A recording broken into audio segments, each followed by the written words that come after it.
this is amazing. I was clash heads again. This is like Chaz Mostyn and Cam Water. For the first time here for season 3. Davis on pole, Vanderkrant in second. It's going to be sprint round action here tonight. Let's go racing here at Daytona. It was a good start there from Davis in comparison to Vanderkrant in behind. Cowan's absolutely bogged it up and already dropped out of the top 3 here as they come down towards turn 1 for the first time. There's biffing and barging between Gallen and Cowan. These guys are still going at it after last season. They survived for this time by though. Through turn 2 and 3 they come. Nice and clean, boys. Keep it up as they come up to... I love riding. It's a real social thing. There's a great bond between riders. Every weekend I look forward to getting out there. It's a freedom like no other. Riding to work is a great way to start the day. Shannons insure all types of road bikes, not just classics. They offer features riders really want. It's why they're one of Australia's leading motorcycle insurance providers. Whatever you ride, whatever you ride, Whatever you ride. ride with Shannons. Call 134646 for a quote. Through turn 1, it was a horrible start from De Bono, who's absolutely bogged it up and gets eaten alive by Dixon and Gowans as they come on through. Through turn 1 they come, and they all spread out around in towards the first sector of the Silverstone circuit. They look all right at the moment. Okay, there's already been a car spun round. That's Jordan Ferguson offline.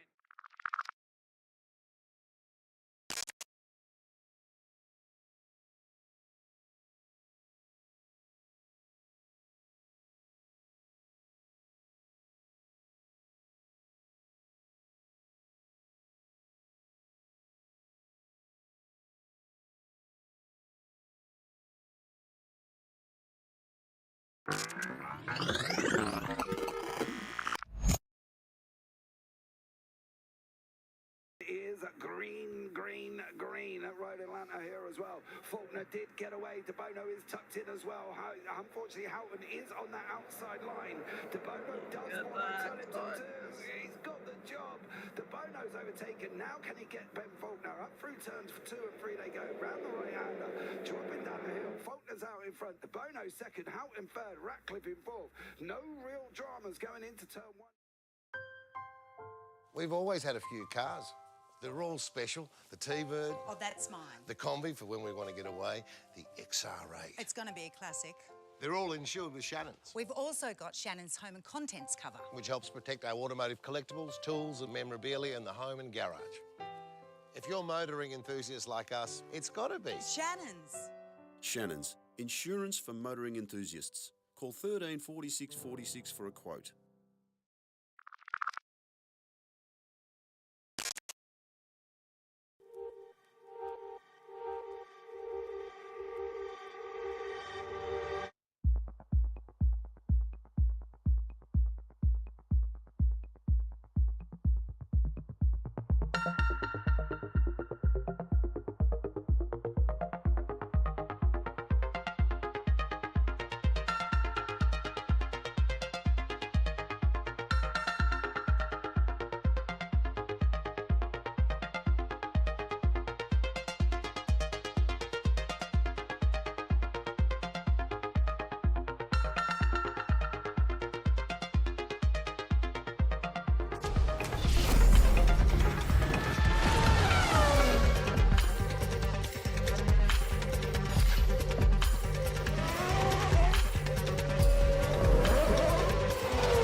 This is amazing. I was clash heads again. This is like Chaz Mostyn and Cam Waters. Almost the same situation. Better contact going down the hill. Sam Noble wants to sniff on Dave Coleman now. Sam Noble bottle right now because Tell you what, Bruce Tanek and Jamie Dyson just absolutely drove away from us. Hayden trying to go around the outside. This is where he could have just sent it up the inside, but he hasn't committed, which is fair enough. It's very scary out there, ladies and gentlemen. Let's see if we get a good run. Dodds just absolute thinker, but it's a really nice move. Blake Delaney had to move out of the way.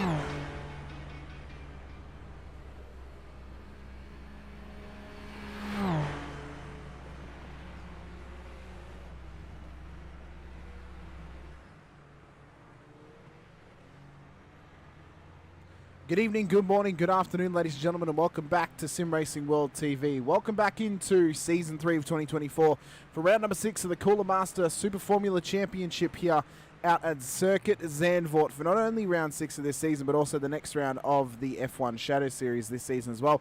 Got a double header for that this week at Zandvoort, next week at Monza. It's going to be absolutely epic. I'm your commentator here tonight, Hamish Munro, joined once again by Brad Hudson. Hutto, a mega night on offer. The first time we get to run this new scan of Zandvoort. It's going to be absolutely fantastic. I cannot wait to see how these drivers go out here tonight, mate. But how are you going on this fine Wednesday evening? Good evening, Hamish. I'm doing quite well. Great to be back again covering round 6 of the Cooler Master Super Formula Championship. And what a night it will be. It is going to be an absolutely mega night. I mentioned it, first time we get to run this version of the layout ever since the update last year. So now we have that banking for these cars with the fast roller coaster running up the hill and then the long, fast right-handed down the hill as well. This could be quite chaotic tonight, Hutto. And I mean, the clouds, the sky's looking a bit grey. I don't know if we're going to have rain this week. The clouds are looking a bit grey though. So if it does rain, it's a good test for us to see how the setup goes with the rain. I have turned a couple of settings down because I know that Zandvoort is a big drawing card on a computer. But I think this race has a lot to offer us tonight. Big stakes in the championship. Of course, Scott Pocock last week took his maiden victory in the Super Formula Championship, as well as Phil Vella being out for majority of the rest of the season with a broken leg. So everything's on offer for this championship. Anyone can take it out now who's been within this championship battle this season. But then we also have to think about that top 20 slots, because we're only a couple of weeks away from the Australian Open Wheel Championship alongside GSRC. So there's so much on offer for us starting here tonight, heading into Monza next week, and then the final 2 rounds into the season. I am absolutely pumped. You've nailed it on the head. Tonight is like we're past the halfway point. It's round 6. We're going to start to see a few championships really start to shape up. Who are the contenders? Who are the pretenders as well? And like you said, the Australian Open Wheel National Championship, that's happening at the end of the season.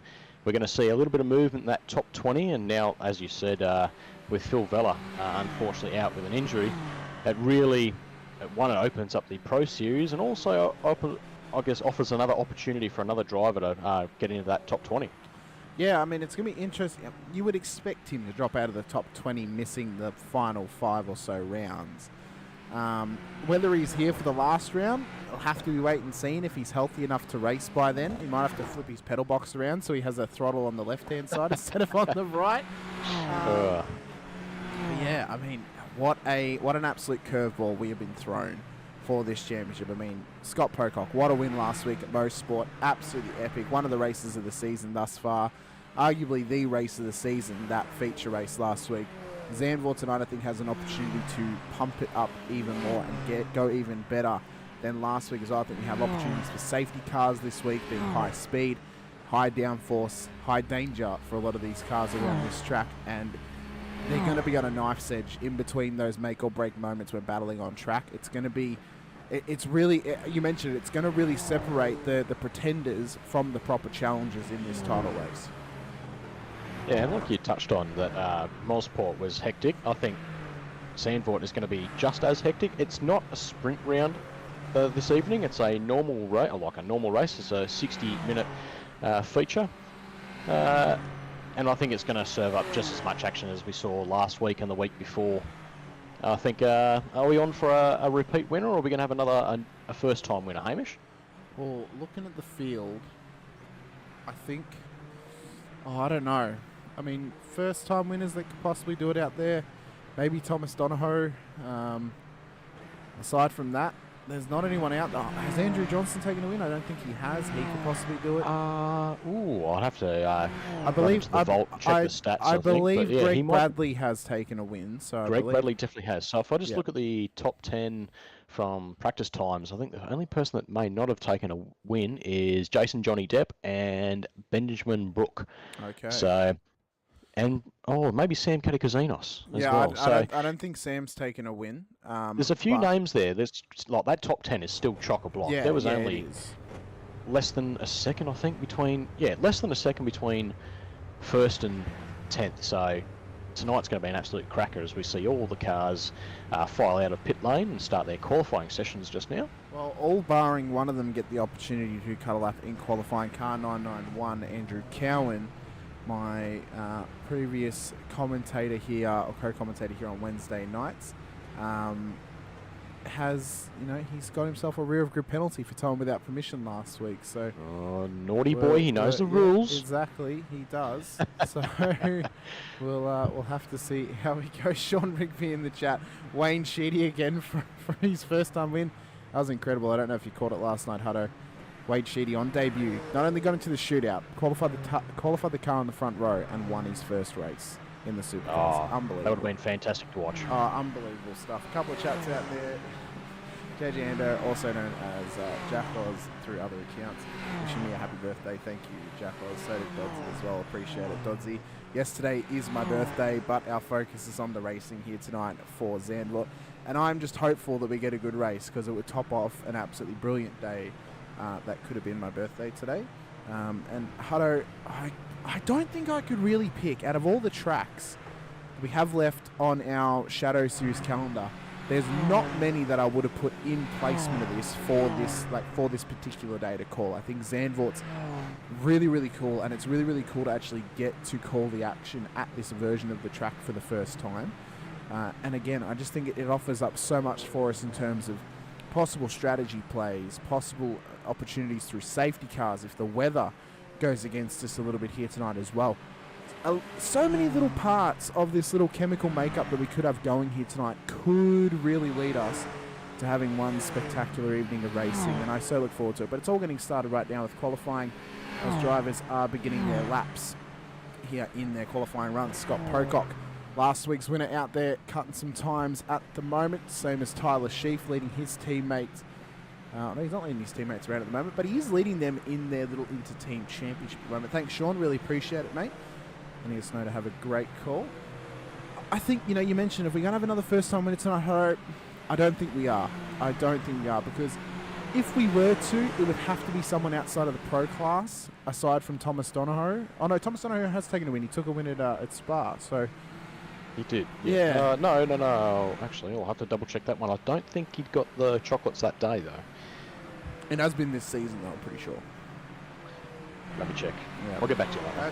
We'll check the stats, but I think I don't think the makeup of the grid tonight, I don't think leads us to another first-time winner, as first times are starting to come in here in qualifying. Schmalenberg, Douglas, Dixon, Bradley, all setting their pace quite early here. Bradley has gone top of the timing sheet, so is he the favourite here tonight to take a win? We'll have to wait and see. Callum Rossonita got inside the top 10, so did Sinkovic, but DeBono Gowans. Tessiorero to the top of the timesheets, and only his second race for his new team. Unbelievable performance from Matty right there. We'll see if he can pull it off here tonight.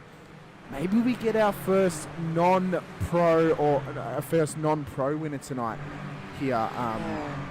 Hutto, maybe we get a Pro-Am or an Am taking home the overall chocolates here tonight.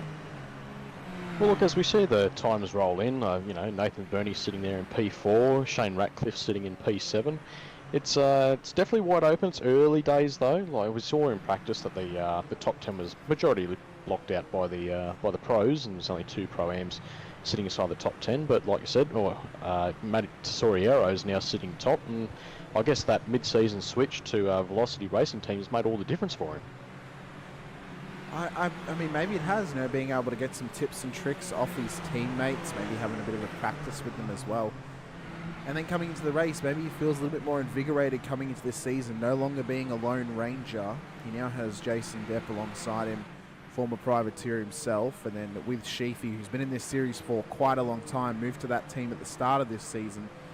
His other teammates, Jordan Ferguson, Johnny Rowe and Jack Anderson, not racing tonight, so we'll see when they return to the series and how they go all together once again. Daniel Byrne is now on top of the timing sheets with a 124.7 as we etch into the 1/3 mark of this qualifying session. Phil Vella letting me know that Dylan De Bono won at Spa. Thank you very much, Phil. I'm glad you're still a statistician as ever, even with a broken ankle. Can you let us know how many bones you broke in that ankle, actually? I'd love to know the exact amount. That way we can. That way we know what exactly has cost Phil Vella this championship this season. Matty Gerard is also saying, "Colin Velocity Sim Lab, keep it on track tonight, boys." And I mean, have they? Did they struggle last week keeping it on track? I don't think they necessarily did. I know De Bono got caught up in an incident, but Gowans was still strong. And the week before, they took a 1-2 finish at Donington Park. So I think Velocity will still be strong tonight. It's going to be so tough. 3, wow. Oh my God, that's a pretty good job at breaking your ankle. It's going to be tough to call tonight, I think, calling this win, because it is so tight. And I think strategy, and when safety cars come out, they might be the making or breaking factor for some of these drivers' efforts in this race. Yeah, I'd just like to touch on, well, we're talking teams and strategy, and I think in terms of strategy, this is where team play is really going to come in. And I think we've seen this already during qualifying and a few races already where a driver, might get in front of another opposing driver and just slowly back them up onto, I guess, their teammate, or just give them a bit of breathing space. Like, it's really exciting to see for the viewers, and that tactical play really starting to come into the Super Formula Light series. And saying that, like we've seen, as I said, Tesoriero moving across to Velocity Racing Team. And I think we're starting to see not so much like teams just working within themselves, but that other teams are starting to work with other teams as well.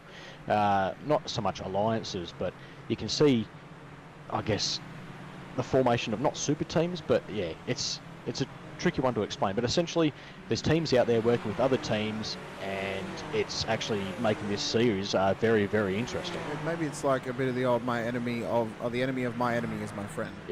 Yes, that's almost exactly it. So, yeah, like we've seen the strength of this series just grow and grow and grow, and if I guess we're seeing that collaboration between teams, it's going to be all the better for when we head into the Australian Open Wheel Nationals at the end of the season. Well, during that race, I mean, yes, personal glory is going to be on offer, but the representation of the league that you race in is also what's going to be on offer, as David Gallo now goes provisional pole position at 124.56, just pipping his teammate Daniel Byrne by 0.17 of a second. It's really, that race is going to be a whole completely different ballgame, because it's going to come down to who is representing SRW, who's representing GSRC. Right, let's help our SRW brethren do well out there, and then we can just fight amongst ourselves at the end of the race. And that's what it's really going to come down to.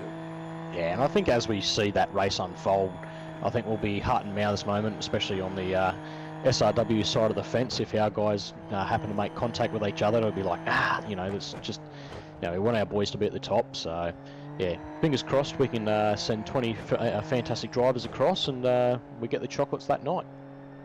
Well, I mean, I think we have got a strong field that we can put forward. I do think there should be a mulligan on Phil Vella's name, that we are allowed to still field him if he does not finish inside the top 20, because he has busted his ankle. He is arguably our fastest driver on track. He proved that in his first 4 rounds this season. Would it be fair, though, to the top 20? I don't know. I think I shared my view last week. Like, it's just the top 20. I guess it's the top 20 and who are eligible as well, who are available. Because someone might be away. That's Dylan right. De Bono might be watching State of Origin again. You never know. He might be. They might put on a 4th game for whatever reason, and he'll be away for that. But rub him out for 1 week. As qualifying continues on, we're now past the halfway point. David Gallo sits provisional pole ahead of Daniel Byrne, Doug Gowans, Greg Bradley. Scott Pocock makes up the top 5 with Darren Fahey, Dave Roberts in behind. Matt Tesoriero, the only amateur or pro-am inside the top 10 at the moment. Phenomenal efforts from him ahead of Sam Katakazinas and Thomas Donahoe. That is the current top 10. We then have Jason Douglas, Shane Ratcliffe, Tyler Sheaf, Benjamin Brook and Dylan De Bono making up the top 15. De Bono just unable to get a lap together here tonight, it seems, Hutto. Yeah, well, it's another tight track, you know, and I guess track position is key in qualifying. If you've muddled up one of your first 2 laps or, your first flyer, then have to tow back to the pits, and then now you're back in the pack. You've got to let those tyres warm up. And speaking to the drivers prior to the race, I think the tyres been taking just a little while longer to heat up than normal. They're normally, 2 to 3 laps, or after that 3rd lap when they really start to come alive. So I expect a lot of tippy-toeing in the opening portions of the race. And unfortunately with that, some people might get a bit, overconfident. We might see a few spinners early on as well, Hamish. Yeah, and what we might also see is if there's an early safety car, we might see some of those early spinners too, where if it, say, comes out on lap 2, the tyres are not quite up to temp, and you do a lap or 2 under the safety car, you go for a move at turn 1 off the restart, and your tyres are not up to temp where they normally would be if you have green running. So that could also catch some drivers out as well, and could cause some early chaos for us going into the mid portion of this race. Matty Gerard in the chat saying Velocity Simlab and Driver 808/Collins. Gallo, De Bono, Gowans and Byrne. Now that is a quality SRW team right there. If we had a race of champions, aside from maybe the likes of Phil Vella, Jay Dixon, even a Roberts or a Knitska, I know Faulkner's racing this championship, but he's not likely going to make the top 20. Could we field a better 4 than that at this moment in time? I don't know if we can. Yeah, those drivers that Matthew Gerard's just mentioned, they've been around for a long, long time, and they've, proven their performances time and time again. So, hopefully they're all available for the Australian Open Wheel Nationals. And, we'll send those guys across to give it their best efforts. And just touching on guys that have been around, actually, we've got a few milestones tonight, Hamish. Yep. We have Mr. Darren Fay and Mr. Douglas Gowans racing. It'll be their 100th race start this evening. So they're finally cracking the century. It's been a long, long time coming for both drivers, and both drivers have seen a fair amount of success here at SRW. How far away are they? Oh, that was nearly a poor rejoin from one of the Schmalen bombers. How far away are they from the elusive Steve Sinkovich number of races? Because he held the record for a long time until he was overtaken by Daniel Byrne. They're obviously not catching Daniel Byrne whilst he's still racing, but how far away are they from Sinker's number? Oh, I think Sinker sits at...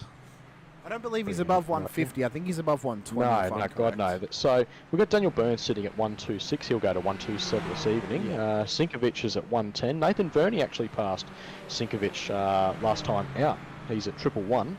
And then we have Dave Gallo, 107. Greg Johnson, 106. Bradley Hudson, myself, at 102. And then Mr. Darren Fay and Mr. Douglas Gowans, both on 99 apiece. Okay, very interesting. So congratulations to Nathan Verney on his 110th race start last week, 111th this week here at Zandvoort. We'll see if he can put the pieces of the puzzle together here tonight, get himself a cheeky top 10. He's had a couple over 2024 across all 3 seasons, but he's yet to really get that magic number of getting it into the top 5, getting onto the podium as well.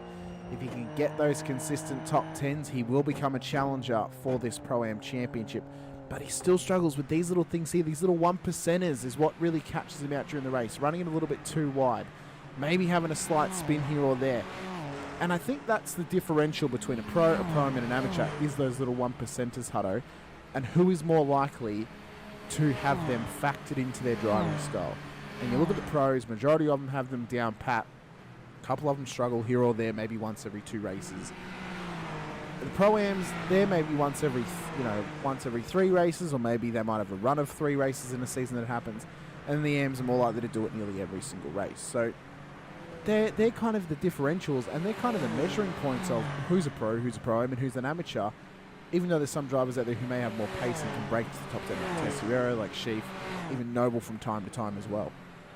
Yeah, spot on, Hamish, and those 1%ers will be crucial tonight because as we have a 60-minute race, there's no breathers for anyone out there tonight, so no time to just reset and gather your thoughts. You've got to keep going for, the entire time if there's a safety car that might deliver a bit of reprieve. However, all drivers will have to be on their best wits tonight because it's a very fast and turning circuit and not many straights out there tonight. Fast and turning, I love that description, phenomenal. One point though, that I think they will need to be careful about is this corner right here, the last corner, because it is blind on exit. You cannot see around that corner until you are literally on exit. So that if there's a mid-corner stack on the banking, it could be absolute limbs amongst the field of everyone just trying to dart all across the track to try and avoid it. Much like, IndyCar or NASCAR on an oval, that could really be a spot for disaster. This corner here as well, turn 3, blind on exit as well. Even up here through the roller coaster, if there's a big old stack right over the crest of the hill, you cannot see it until you're at the crest. And up here as well, you cannot see around the next corner until you begin the entry. And then even then, you can't see all the way around. Yeah, a lot of chaos. I guess hopefully we don't see any of it, but like you're right, it's so blind over some of these crests, and the drivers will just have to be on their wits, and I guess use their spotters, use whatever information's available to them, and their own sets of eyes to try and negate any, I guess, complications out there this evening. Well, I'll tell you what, Hutto, Carlin's Motorsport have absolutely calculated this, or coordinated this to perfection, as Phil Weller said in the chat. They've coordinated this so David Gallo now had the tow on their last attempt at a lap here in qualifying, and so Daniel Byrne wasn't stuck behind him. The timer has run over the 15 minutes, so these are the final laps that we will see from these drivers. Gallo, though, at the moment, not on for anything special. He's not on to break his pole lap. The only one who can really do it at the moment, maybe Jay Dixon, who's on a green in the middle sector, but I think it's going to take a purple in the last to really challenge that pole time at the moment, because he's off by about a second right now. In fact, it's just under a second.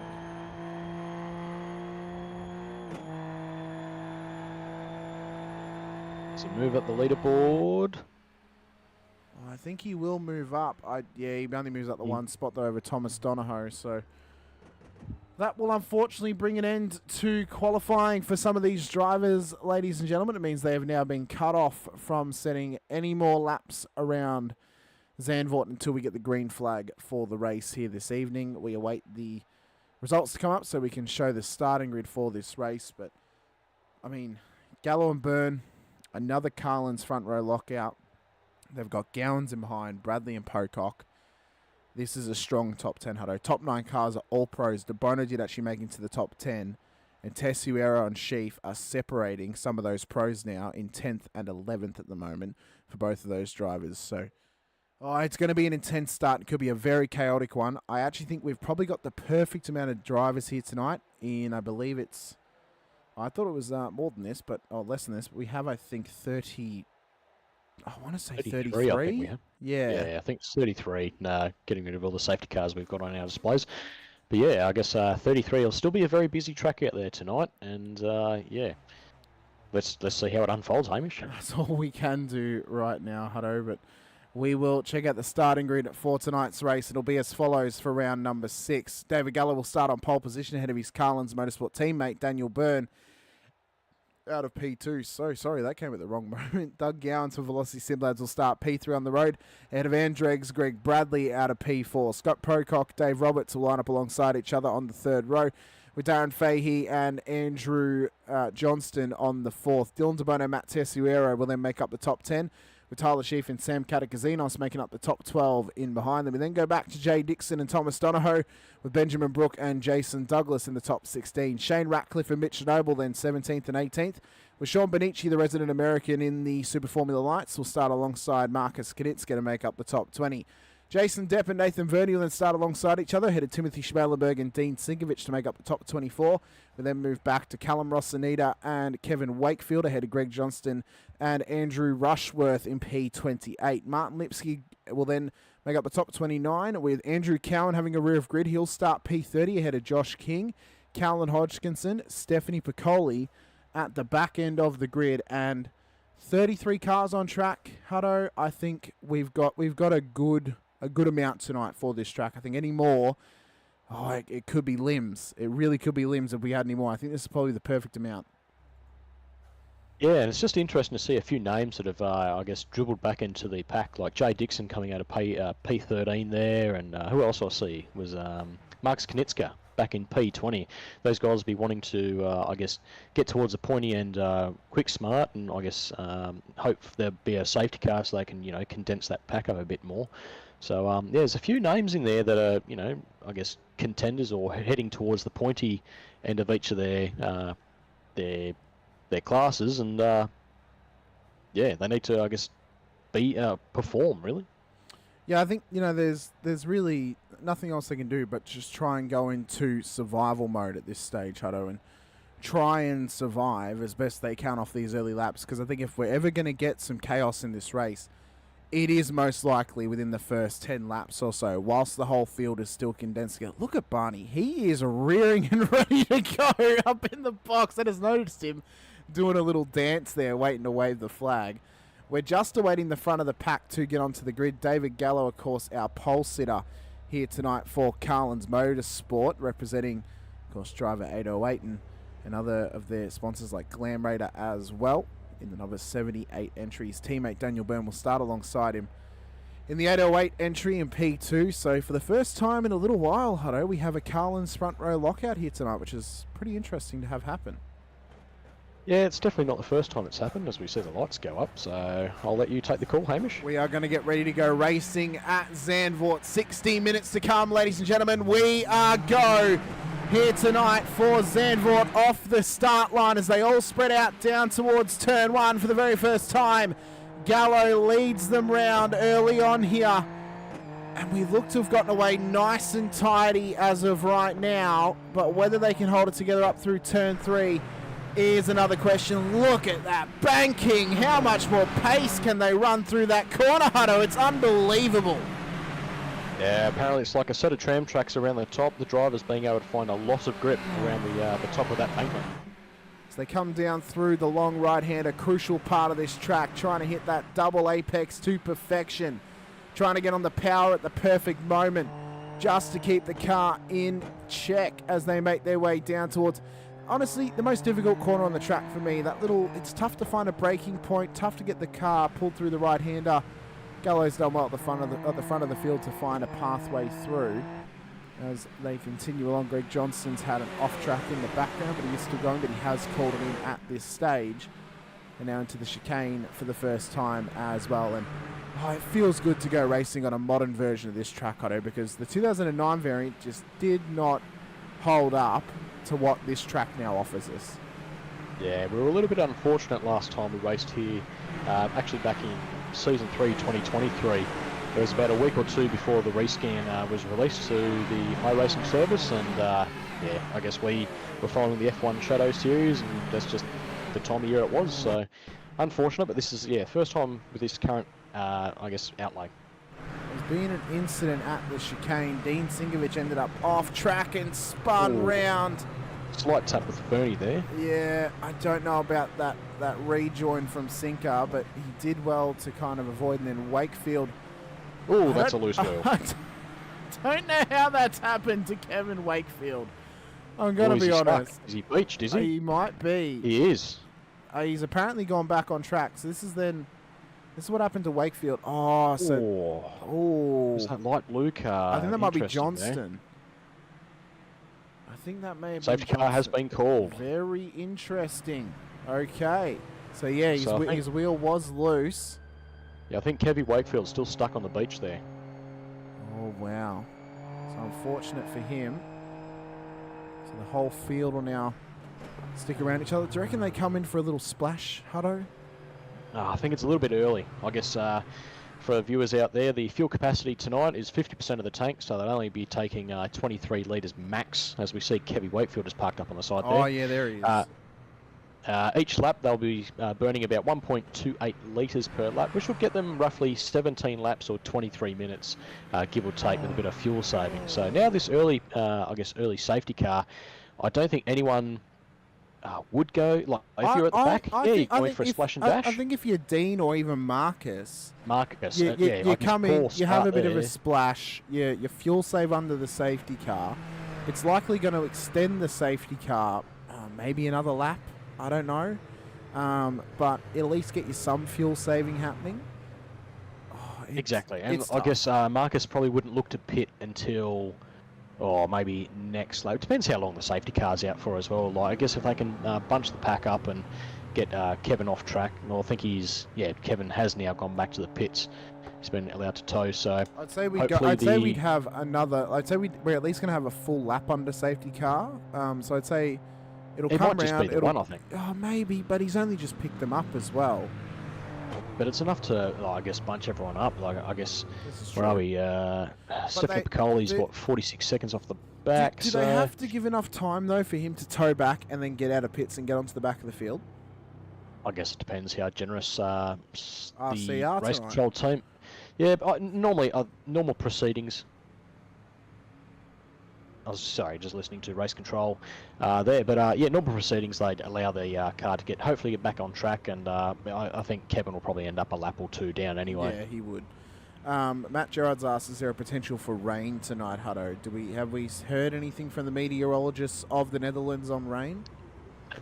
I can actually tell you there is a 0 forecast of rain this evening, even though the clouds are very, very ominous.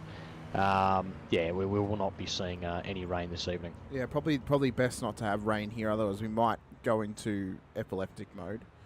Would have been a good test for it, actually. Probably a good track to actually test it at, but I think next week at Monza, when we're expected to have rain, I think that'll still be a good test for it, because it's a fast-paced track, a lot of particles could be on. Yeah, well, we saw absolute carnage, or actually some very good racing as well. I think it was the GR86s last week.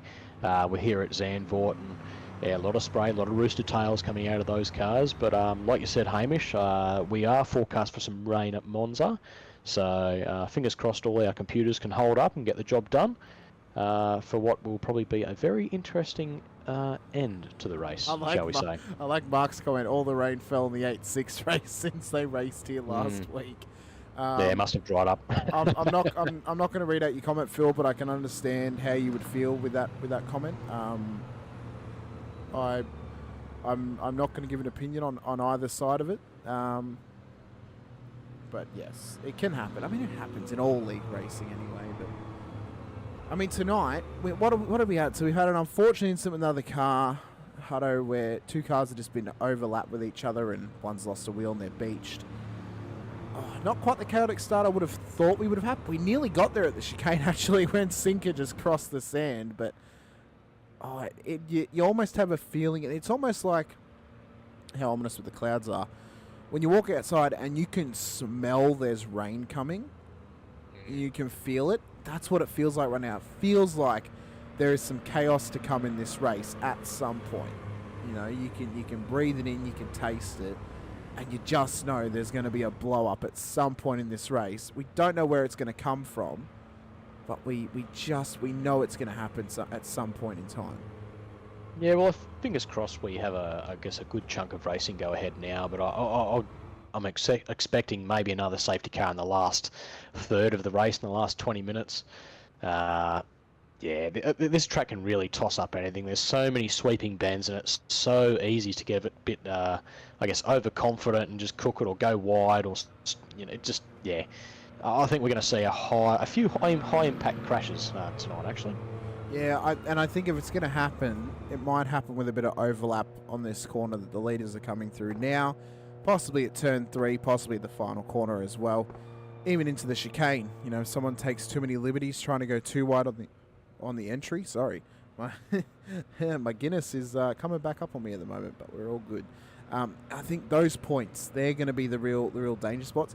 But I also think this next right-hander, we could see some action happen as well, Hutto, where someone tries to run around the outside, they cut across. We saw a very similar incident happen, I think it was last week, or possibly at Donington, where, it was Donington, where a car's kind of come around in front of another one, and then they've ended up spinning out. So I think those corners are really going to be some of the difficult technical areas in terms of battling, where we could see those incidents happening. I don't know if we're going to have a safety car caused by a one-car accident. I think it's going to happen when it's happened in amongst a battle. One or more. Yeah. But like that turn 9 you just mentioned before, the cars go so wide out to the left. Like, if there's a very big potential for a driver to stick their nose up the inside, but then the driver's going to be coming across from the other side of the track, and yeah, it could end in tears. But it's definitely a point of opportunity for the drivers if they're drivers are aware. Not only aware, if they're game enough as well. Safety car is in pit lane. We're going to go green racing once again to start lap number 5 with David Gallo still at the helm. He's led the most laps thus far, has not been challenged by his teammate thus far, but it has now dragged the entire field back into it. Does he hold them all the way to the line? Or does he go early for Carlins Motorsport at the front of the field? I mean, these drivers, they need to get into a single line here, Hutto. They cannot start to spread out. This is not too bad. And he has gone green, but they need to really settle themselves in getting back in that line. They need to be prepared to slow it up if it means they're able to stay in that line abreast instead of being all spread out across the track. And that's the thing, if there's a little check-up and someone loses their nose, a track like this where all the downforce makes all the difference, yeah, you definitely need your rear wing and your nose. As they come round up through turn 3, up through the roller coaster run up the hill. What a battle we've got in the background with DeBono, Roberts, Pocock and Fahey. DeBono's already up 4 spots at the moment. Biggest gainer thus far in this race is Josh King. He is up 8 positions at the moment, in this race. Cowie is up 6 after starting at the back of the field. Hodgkinson's also up 6. Rossinida's up 5, and then DeBono's up 4. So there's some big gainers early on here, as Cowie has had a moment in the background and ended up off track. Now, I don't know, I think it might have been self-inflicted, and there goes Josh King. Oh, that was Stephanie Piccoli, off track as well. So that corner already catching some drivers out here, Hutto, as this is what happened to Cowie. Does he just go wide? What is he? Oh, check up. Oh, yeah, big old check up. Cowie to avoid the he did well. cars in front of him. Actually, well done, Cowie. Yeah, he did very, very well there to avoid that. That could have ended an absolute disaster. Dave Roberts, I believe, has copped himself a slowdown. He is dropping a mammoth amount of spots right now offline.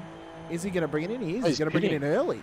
Oh, that's killer though too. Like if having a slowdown on that bank, because you were just going flat chat from I guess the exit of turn 13, and it's all like that turn 14 is like you max gas all the way down into turn 1. So yeah, unfortunate for Roberts there. As Gallo and Byrne still lead the way. We've got Nick Schmalenberg in the chat tonight, not racing with us, but his younger brother Tim is out on track, and there's been a massive blow up on the roller coaster section, Hutto. Ratcliffe's off the road, so is King in the background. I believe Depp's been involved as well. This could be another early safety car in the piece here tonight. What has occurred with these drivers at the top of the hill? Yeah, it's not, definitely several cars mixed up in that one. It had already happened, so let's go further back. This might be it here. Because there's 4 cars off track there, and it'll be interesting to see. So Exeter 3, this is with Ratcliffe. So he caught the just curb. Spins it. Oh. Is there another? Oh, okay. It's been a separate incident beforehand, and yeah, Schmalenberg's caught up in that one too. So this was King. He had Depp in. Oh, okay. So they've tried to avoid. Yeah, they've tried to avoid Schmalenberg, and then Depp, unfortunately, is collected with King. That might be a penalty coming the way of Depp just for not taking due care. Unfortunate for him on that moment in time, but we continue on, and Jason Depp will now have an asterisk over his head of whether he has a penalty coming his way further back in the field at the moment. These are the current gaps that we have between all the drivers. Closest battle on track is this one. It is being led by Thomas Donohoe. He's got Sheafy, DeBono, Douglas, Brook, Noble all in abreast of him, as well as a couple others as they come down turn 3 this time by. Ratcliffe has been allowed to tow back to pits, I do believe.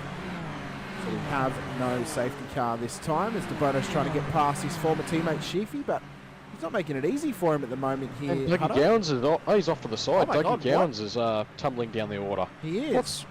What's in the water tonight, Hamish? Oh, I don't know. Made a bit of stroopwafel maybe. Maybe they've got a bit from Belgium. They brought it here to the Netherlands as well. So this is what happened with Stephanie Piccoli at turn 3. Oh, just a bit of a spin there for her. So nothing too major. A little bit of damage on the front. Oh, that's a broken wheel. Actually, that might be a tow, and that may be a safety car if she has stopped that car. Well, she might be able to limp it back to the pits, but yeah, fingers crossed for her. And this was Gowans. Oh, yeah, just too much speed carried through that corner. Oh, and that's hit the rear right. Yeah. That might be a quick or an early pit for Gowans. Doesn't look like he's entered the pits just yet, so I don't think he's actually made it back to pits just yet. There we go. He's only just coming up on the final corner, so we'll see if he comes in now. Sheafy and Noble are now battling further up the field. De Bono has finally gotten past Sheafy, so did Douglas. Yeah, Gowans is. This is a race of the wounded. It's going to turn really out is, to be Hamish. and I think it's going to be survival of the fittest. And if it is a race like that, Hutto, it's really going to come down to those front few cars: Gallo, Byrne, Bradley, Pocock, even Katakazinos, because these guys are all in a world of their own at the moment. They're all spread out. They're not amongst a battle. These are going to be the guys I think we're going to be looking at in the final 10-15 minutes as possibilities of winning this race, because they're not going to be getting caught up in these little tussles. And I mentioned, I don't think we're going to see any safety cars called by one-man incidents. They're all going to be amongst these battles where you get... that's that turn 9 I was talking about. You can jam your nose up there, but it's very, very, very risky. You also need to be sure that if you get contact, have you had the overlap before the turn into the car ahead as well? That's going to be a tough corner to pick it at, because you can dive bomb it up, but if they haven't turned in that because they've taken a late apex, all of a sudden you look negatively on it if you make contact. Douglas does, though, finally get the job done on Thomas Donahoe into the chicane at the stadium section. He now moves up into P11. But I think these safety cars, we've seen it, it's been a little bit feisty thus far. We've had a couple of incidents thus far, Hutto. I think if we're going to get another safety car, it is for sure going to be one of those either one of those big blow-ups that happen with about 3 or 4 cars, or when 2 cars maybe claim a bit too much road alongside each other. Yeah, haven't seen too much wheel-to-wheel action. I guess this course hasn't lent itself to that just yet, as we're seeing a few little battles throughout the field, but it seems, I guess, quite hard, or you just really have to pick your moments in which to attack, and I guess it's not so much it's hard to overtake, but overtake safely is probably the going to be the trick tonight. I think it will be. I just want to mention Callum Hodgson. He is up a mammoth amount of positions at the moment, up 14 spots into P18.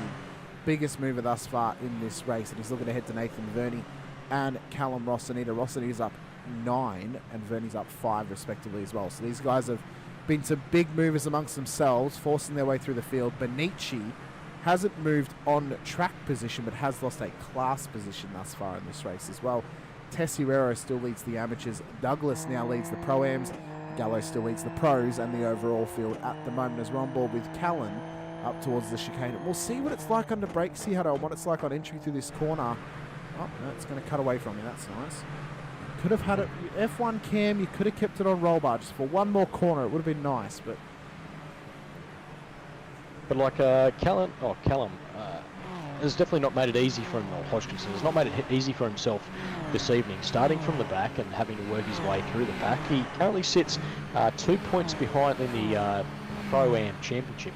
He's only 2 points behind Tyler Sheaf, so as Brooke and Sheaf go side by side now, it's very tight at the top of the Pro-Am. You've got Sheaf on 5.31, Hodgkinson on 5.29, and then Depp on 5.25. So that Pro-Am Championship it's very, very tight, considering I guess the gaps between the other drivers in other classes. Yeah, just only 6 points. So I guess tonight we may have a new series leader. We could possibly have that happen. Matt Gerrard's called it out. Matt Tessier at the moment, he is running it with the big boys right now. He had inside the top 10. My current favourite to win this amateur championship this season. He's been on an absolute roll. Still gets himself caught up in some incidents with other drivers and has a bit of bad luck here or there. But his pace is pro level at the moment. If he, again, can get those 1%ers all put together, this guy is going to be a danger to the Pro-Ams next season if he wins this amateur championship. And to be put in an argument that he should be upgraded with whoever the amateur champion is if he does not win it, because he has been absolutely on fire right now. Very appropriate he has the orange on his car. And I think if he's in that Pro-Am field, he is going to be a challenger for that title, no doubt about it. Yeah, you're not wrong, Hamish. Like, he's showing a fantastic performance as he just gets passed by De Bono. He's currently sitting P2 in the AM Championship as well. Only 15 points behind Callum Roseneder. Roseneder sits on 4.02. Matt Tesoriero on 3.87. Back to Mitch Noble, back on 3.25. So, yeah, there's only a small margin between Roseneder and Tesoriero, but right now Tesoriero's getting the better of the M class. If he were to finish where he is, if this race, if we were to get checkered flag right now, he would be leading the amateur championship going into Monza next week. Absolutely, by 5 points, I think. It's That's 4 now been points cut, per position. That's now been cut back to 1 point as Rossaniti gets past Vernie. But still, it'll be a big gain for him. If he can pull this out, this will be one of the drives of the season from him. And again, we're getting into the point now this season, it's make or break. You have to get these performances done and dusted towards that final round. You cannot afford to have poor rounds anymore. You have to be getting those 1%ers, those top 10s, even though some top 5s every now and again, if you are in those amateur or pro-am classes, because it is going to make or break your season compared to your competitors. Because in the amateur class, they're more likely to have incidents and end at the back of the field. Pro-ams, they're more likely not to get a full grid every single week. So if you're here week in, week out, getting those solid top 10s, top 5s, there's a massive chunk of points in your championship comparatively to your competitors. If you're the pros, you've obviously got to try and take wins because all your competitors are at the front. When it's pro-ams and amateurs and they spread towards the back, that's when you're going to maximise. And Rich Noble saying PC decided to commit. Yeah, no more for me tonight. Good luck, everyone. That's one of those things that can happen as well, Hutto. Your competitors can have some PC issues. If you can maximise on a top 10, how many points would he be gaining? I mean, Noble's down P33. That's 23 positions, 23 by 4. It'll be 90 odd. That'll be 92 points. He's gaining 92 points on Mitch Noble right now. Like, that's a mammoth gain that you can have. Big numbers. So, and I guess there's the difference between Tesoriero and Noble right now is 62 points, so that's a 150 point gap. Like, that is massive at this stage of the season. It really is. And if Noble's already taken a drop round this season, it makes it even worse. So again, we're not picking on Mitch. It just so happens that he is the perfect example right now because he has dropped out. But it can happen in a blink of an eye. Your main competitor, if Callum Rossanita all of a sudden disconnects from the session, ends up at the back of the field, Matt just has to try and keep a clean race, get to the end. I know 40 minutes is a long time for him to do it from this point, but he's rolling it with the big boys right now. He has a good gap in front, a good gap in behind. To Donahoe, he could be on here for something special if he can hold it together. Well, I guess looking back at previous seasons, Tesoriero's been he's been the bridesmaid so many times. I think we flash back to season 4, 2023. He was leading essentially the entire season. I guess double book something for the final round, and that allowed Tyler Sheaf to win that one that season. Season 1 of 2024, I think that was when Marky Cochran won that one.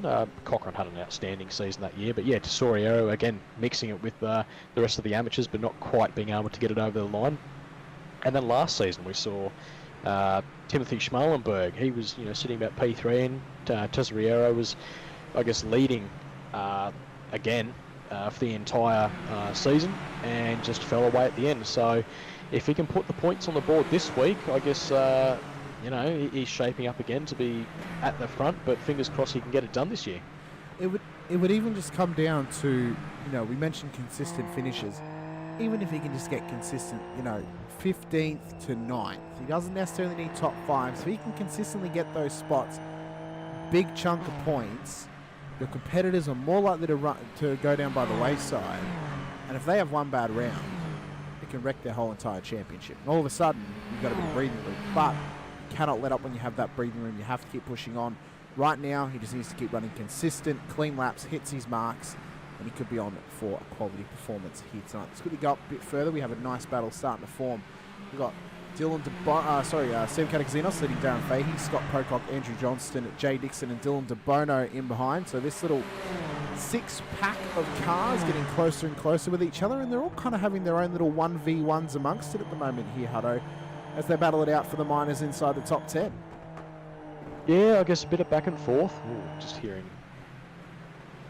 I was hearing Andrew Cowan call over to race control. But yeah, like you said, these cars are having their own little battles within the top 10. I guess Cataxinos up 8 positions and Jay Dixon up 5, and I guess the rest of them, up 2 or up 1 or -1. So still very close for these drivers. And yeah, I guess the pit window will be looming very, very soon as well, Hamish. I'd say it would be almost definitely, Hutto. I believe this may be the reason that Cowie is calling something into race control, possibly. So he had the pace syndicate cars around him. Was he trying to... I think he might have been trying to let them both go, but just That's tough. That's really, really tough.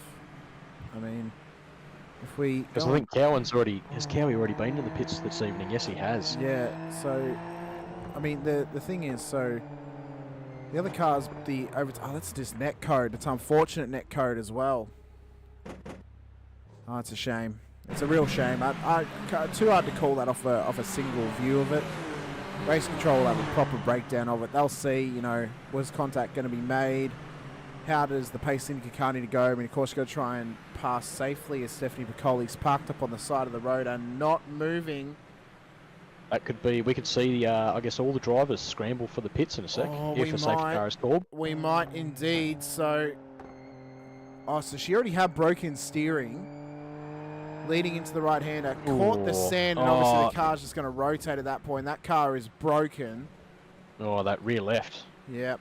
And the front left had to disconnect and then reconnected. So this is what caused the initial issues with the car. She already had... This is what actually caused the steering damage. So Depp was in behind her. Oh, okay. She had another one of those rotations at turn 3, and then Depp's been caught out by it in behind. Well, as he's come down, and he's actually ended up having a little moment as well. But they've had it separately. All the cars are in the pit lane. I reckon we've got a safety car. Surely. Yeah.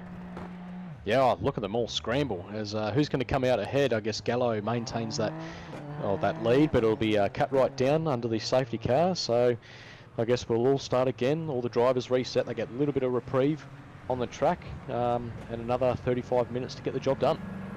Oh, so, I mean, I kind of have to eat my words now.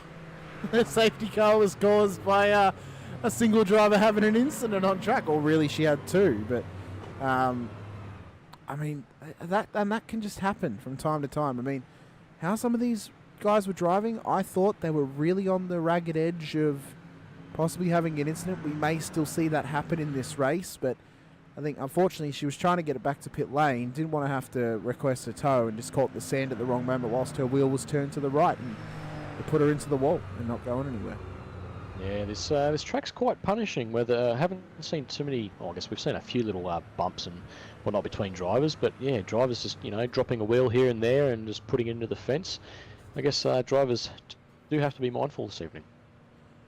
Well, we've of course going to give a massive shout out to our title sponsor of this series, Cooler Master. They have come on board, absolutely rocking it at the moment in the support of the Super Formula Championship. I recently have put in a 240L Master Liquid CPU cooler into my PC, $99, and it has been working like an absolute dream ever since I put it in on Monday night. I cannot recommend it any higher, guys.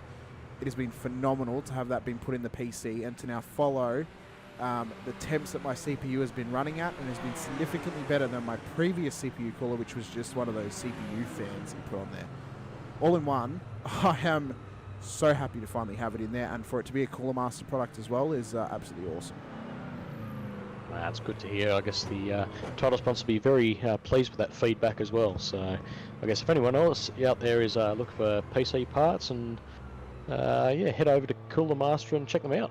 I mean, they make obviously the all-in-one systems. They make more cooling systems for PCs. I believe they sell. I think they sell liquid-cooled GPUs. They have cases, fans.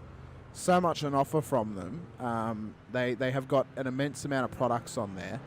You can check them out, guys. They're linked in the description for Cooler Master. Go check them out. They've got an array of products, very fairly priced, mind you. I mean, $99 for a 2-fan all-in-one system that fits in my small case. Unbelievable. And it's done so well so far over the last couple of days. So we'll see how it runs for the rest of the season and how well it cools that CPU, but the temps have been running very, very good. Steph in the chat saying, I shouldn't have joined. Car was too much damage, so my race is done. Unfortunate, Steph. Unfortunate. We look forward to seeing you next week at Monza if you are going to be racing with us.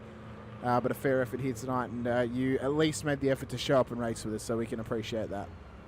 Well, on the bright side, you only need to complete one lap to actually score points. So Steph will take away a few points this evening and build upon that. Like, you don't have to win, I guess, every race or every championship, but the fact that she's been out there and given it a red-hot crack, that's all we can ask for here at SRW. More and more laps you can put together, it can only be a benefit for you, and the more seat time you can put in as well is only going to help you. I mean, if Steph was racing these week in and week out, it would pay her even more benefits too. But, you know, I think the more time she gets in the seat, the more track she gets to race at, the more that she can break down how this car races, and maybe even with a little bit of training or practicing with some other drivers who are more experienced, she'll get used to this car and learn to, you know, maybe she's driving it like an 8.6 and that's not working for her, and she might learn the ways of how to drive an open wheeler. Who knows?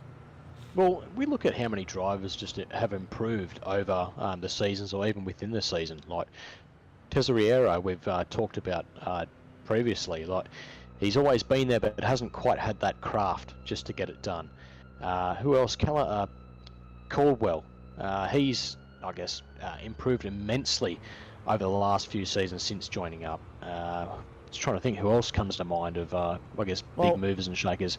But essentially, the benefit of Caldwell just quickly is the fact that he does actually have a C-class license now, and he can race these in officials. That's his saving grace at the moment. But like, I guess everyone from the AMs and the Pro-Ams have steadily just improved season by season.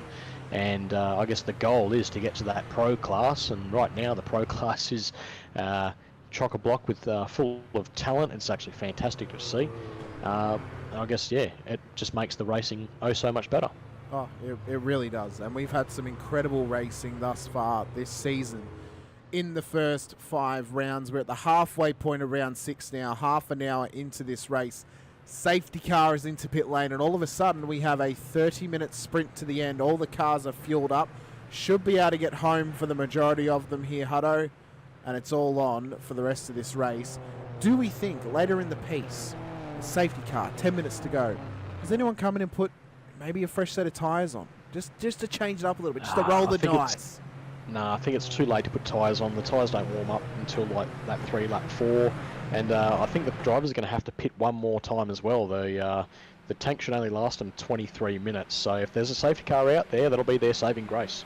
Well, the leader has gone in David Gallo. We saw, I believe it was Darren Fahey, pop into the inside lane almost immediately when he knew the leader had gone, and hoped to get a run down towards turn 1 on Katakazinos up ahead of him.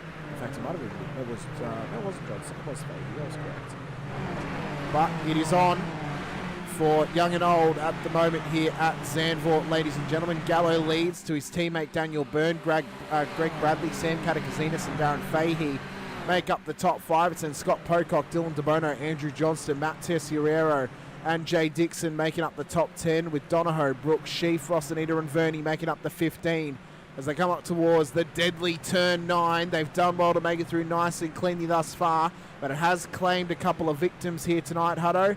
Not necessarily race-ending victims, but it has really put them in a bit of a slump ever since they've gone wide there. Well, that's the thing. It's normally their drivers are running wide when the pack's all condensed. So as we saw, I think Cowie went wide, David Gowans went wide there as well. And instead of just dropping 1 or 2 positions, they're dropping 10, 15. It's really punishing out there this evening. As we come round the final corner once again, Fahey just track extending a little bit onto the sand, lucky to not get the slowdown.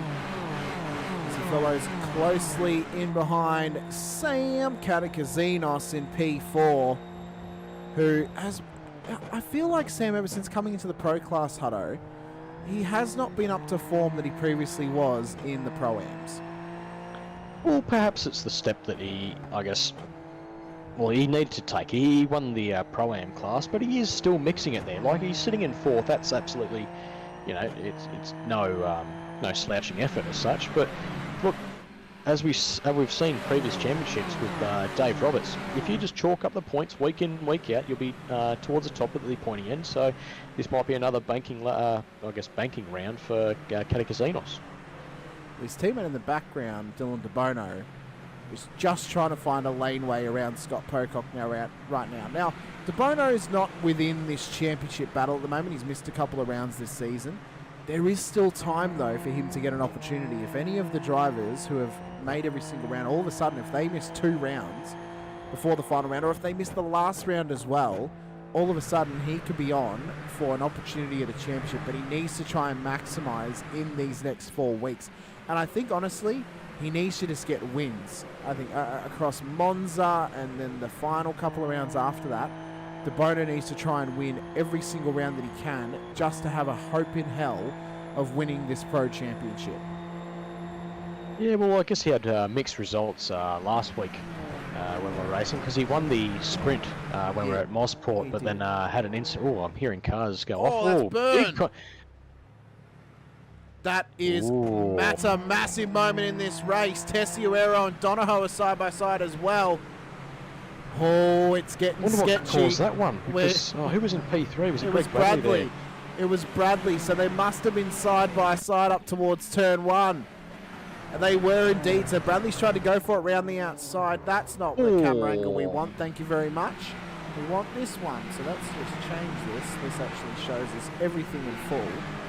So what's that? Have they interlocked wheels? I think it's just clipped him. Hopefully it's not net code. Oh, yeah. I don't know if it's net code from this angle, but... yeah, that'll be one for race control to decipher. It will. It really will. But all of a sudden, I mean, we mentioned him. Sam Catacasinos is now in P2. All of a sudden. And you were riding it off, mate. Absolute nowhere. He's in P2. And, of course, I have to reload SDK. That's incredibly nice of you, SDK, to do that to me at this point. As we look at the, I guess, the leaderboard right now, like Gallo sitting out in front and Catacasinos, they're currently not actually sitting inside the top 5 overall in the championship standings.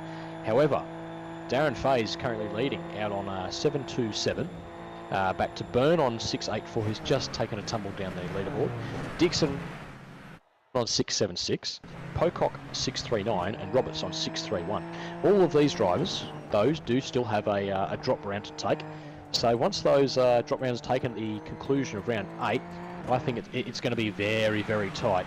It'll be fantastic points for Fay this evening, try and extend that little bit of a gap that he has on the rest of the field. But yeah, good points for Gallo and Catacasinos if they can bring it home. I've just noticed as well, Hodo, there's been a big crash in the background between Gowans and Douglas. I'll get it up on the screen in just a moment. Once I've reloaded these overlays, I've nearly got it. I'm just sizing it up at the moment. Oh my God, no, it's a massive one. I think we've actually got a safety car, genuinely. The amount of cars I've just seen come up saying have crashed, I think we're on for a safety car right now. I'm genuine. So this is what's happened. Doug Gowans has had an incident, and I believe Douglas has been caught up. So you can see Douglas is in behind. Oh my God, it's at turn 3. Oh no. Oh no. That. Oh my God. Oh, hold your brakes, Dougie. I think he's held him, but that's a quick corner, and everyone wanting to take that high line. It's you go high. Oh my God. Yeah, this is for sure going to be a safety car. For sure. Yeah, safety car is on track. I can confirm that. Yep. So this is how King was involved. So we'll get the old POV blind corners we were talking about earlier. We mentioned it. Exactly right. The blind corners. Oh, and he didn't know he was going for the high line. He thought he was going to go low. A wild ride for Josh King. It's not what we want to see. I guess it might be a few taps on wrist, but I think if you're a driver now, you'd be pitting because you're inside that 23-minute window. I guess Gallo will be hoping that he can make that tank last the extra 7 minutes that's required. Meanwhile, Catacasinos has gone into the pit and found himself, where does he come out now? P13, so we'll have to watch that battle as it goes on and see if the fuel strap call by Gallo is enough to get him that victory. I just want to see what has happened with Matt Tessiero going off track with Dave Roberts. What has happened between them? So Roberts had, I believe, he had Tessiero on his outside line. Oh, so they've just been interlocked. Tessiero didn't know he was there. Okay, so that'll be why.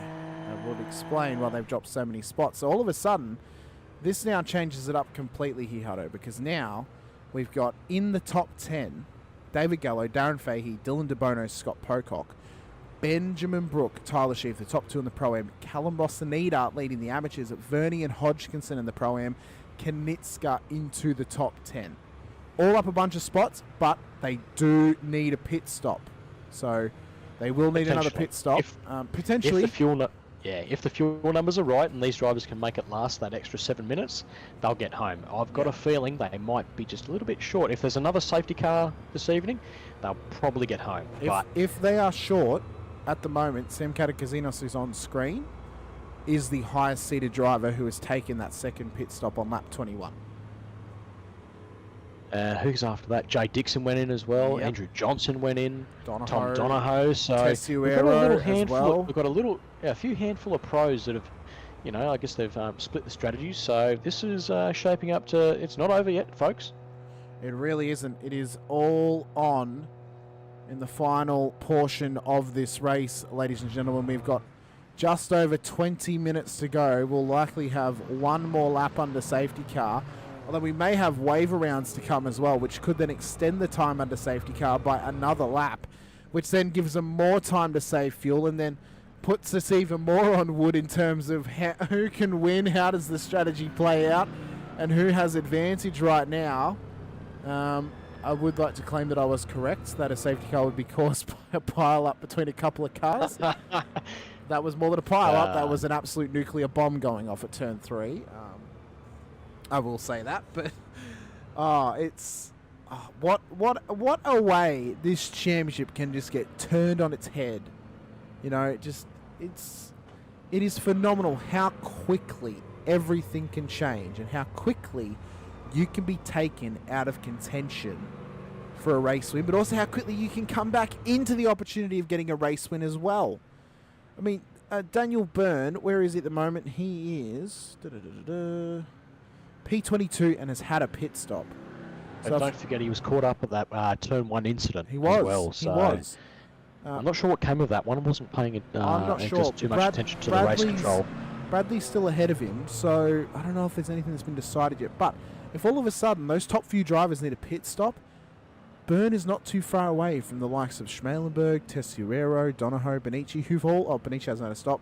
Tessuero, Donahoe, Johnston, Dixon, those guys who've had stops, he's not too far away from him. He's still within the hunt for something out of this race if the strategy does not play out for Carlin's, DFR, Velocity Sim Labs, and others as well inside that top 10.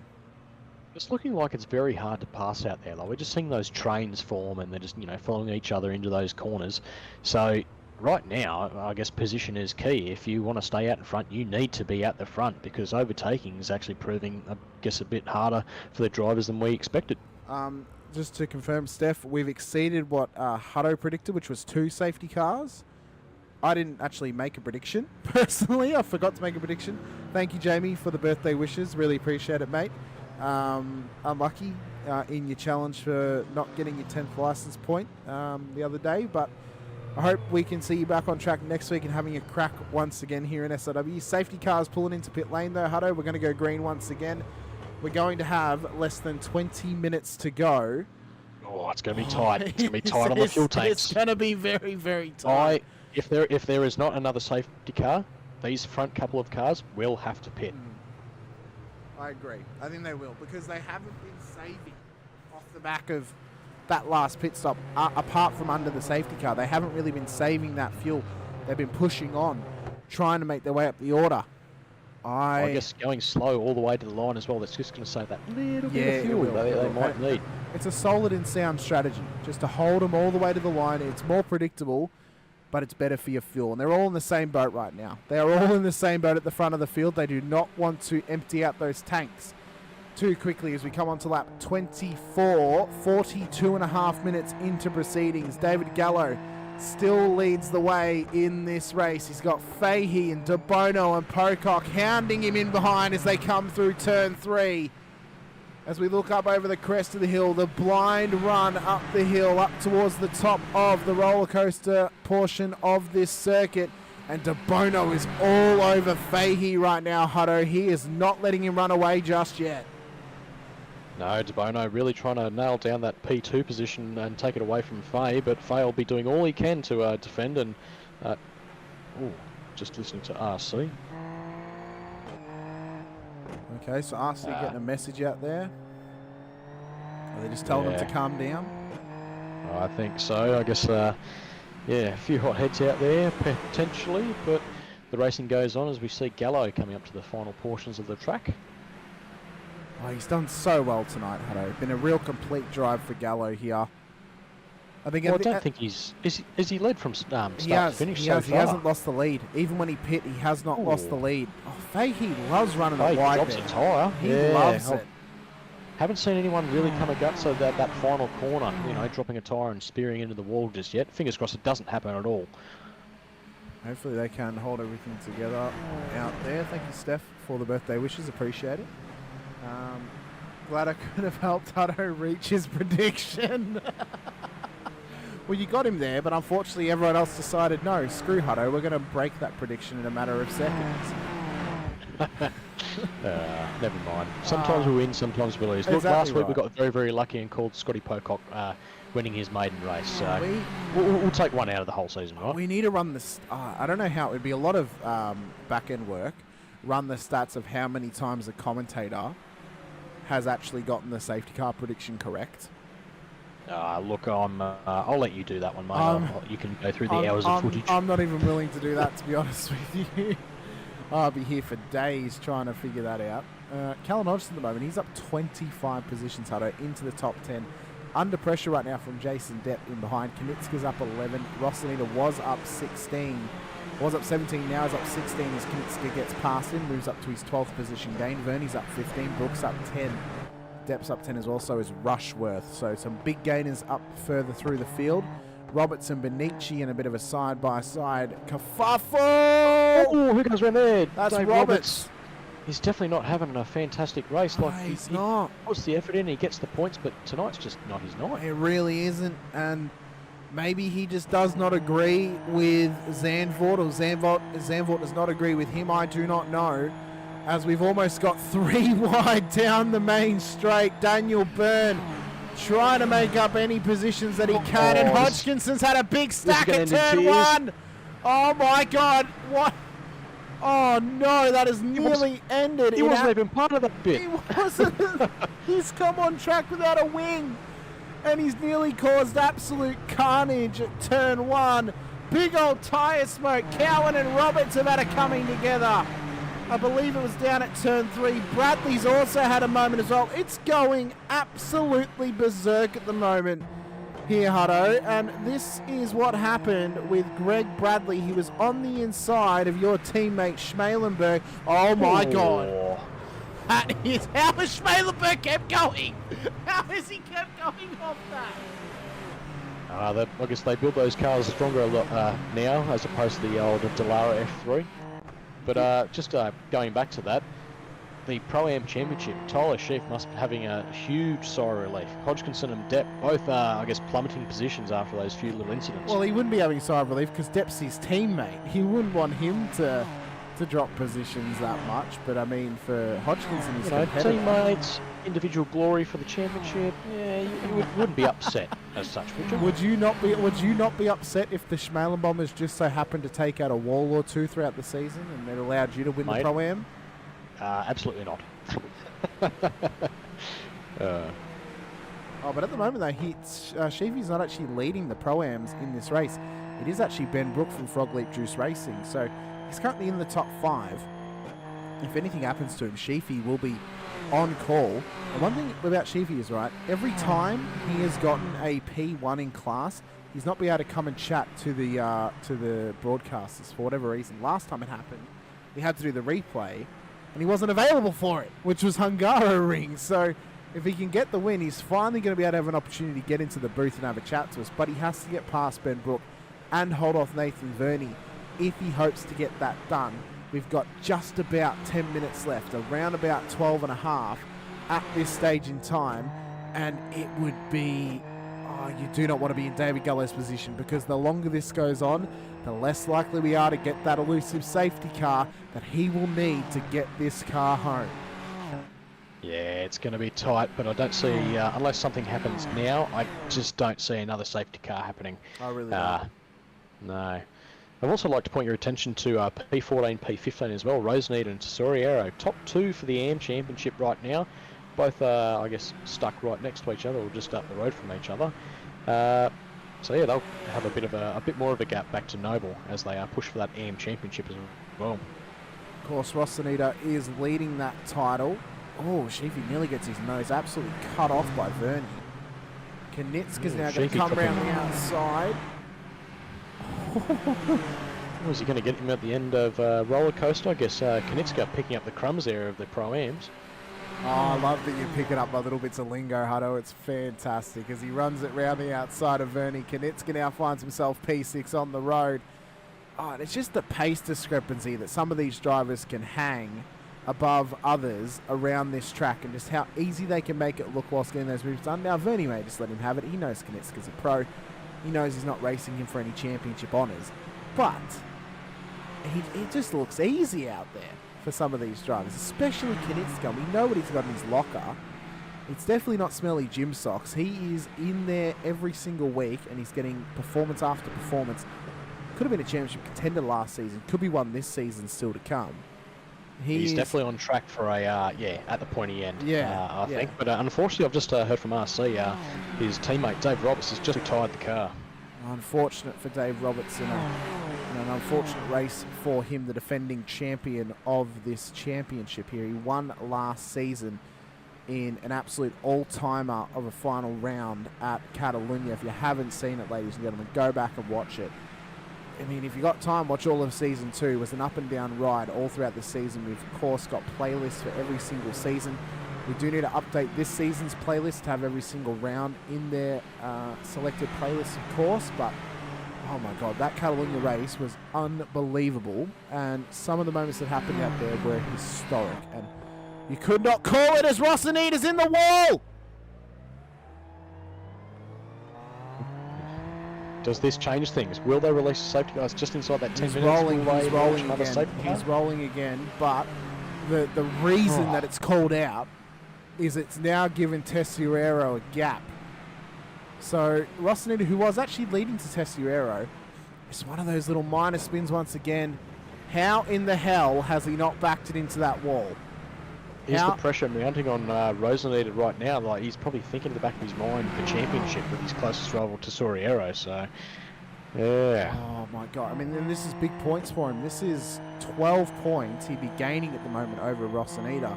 If Johnston were to get past Roseneder, that then goes up to 16 points and puts Soriero 1 point ahead of him in the championship with 3 rounds to go as of next week. It is all on the line. We've got 10 minutes left, just about 9 minutes left, in fact, of this race. Gallo is still out there after only taking 1 pit stop here tonight. De Bono, Fahey is still out there as well. So's Fahey, so's Pocock, so is Brooks, so's Knitska, so's Vernie, so's Sheaf. Katakazinos, P9 on the road, has had a second pit stop in this race. He could be our provisional leader at the moment right now, Hutto, but it's too close to call.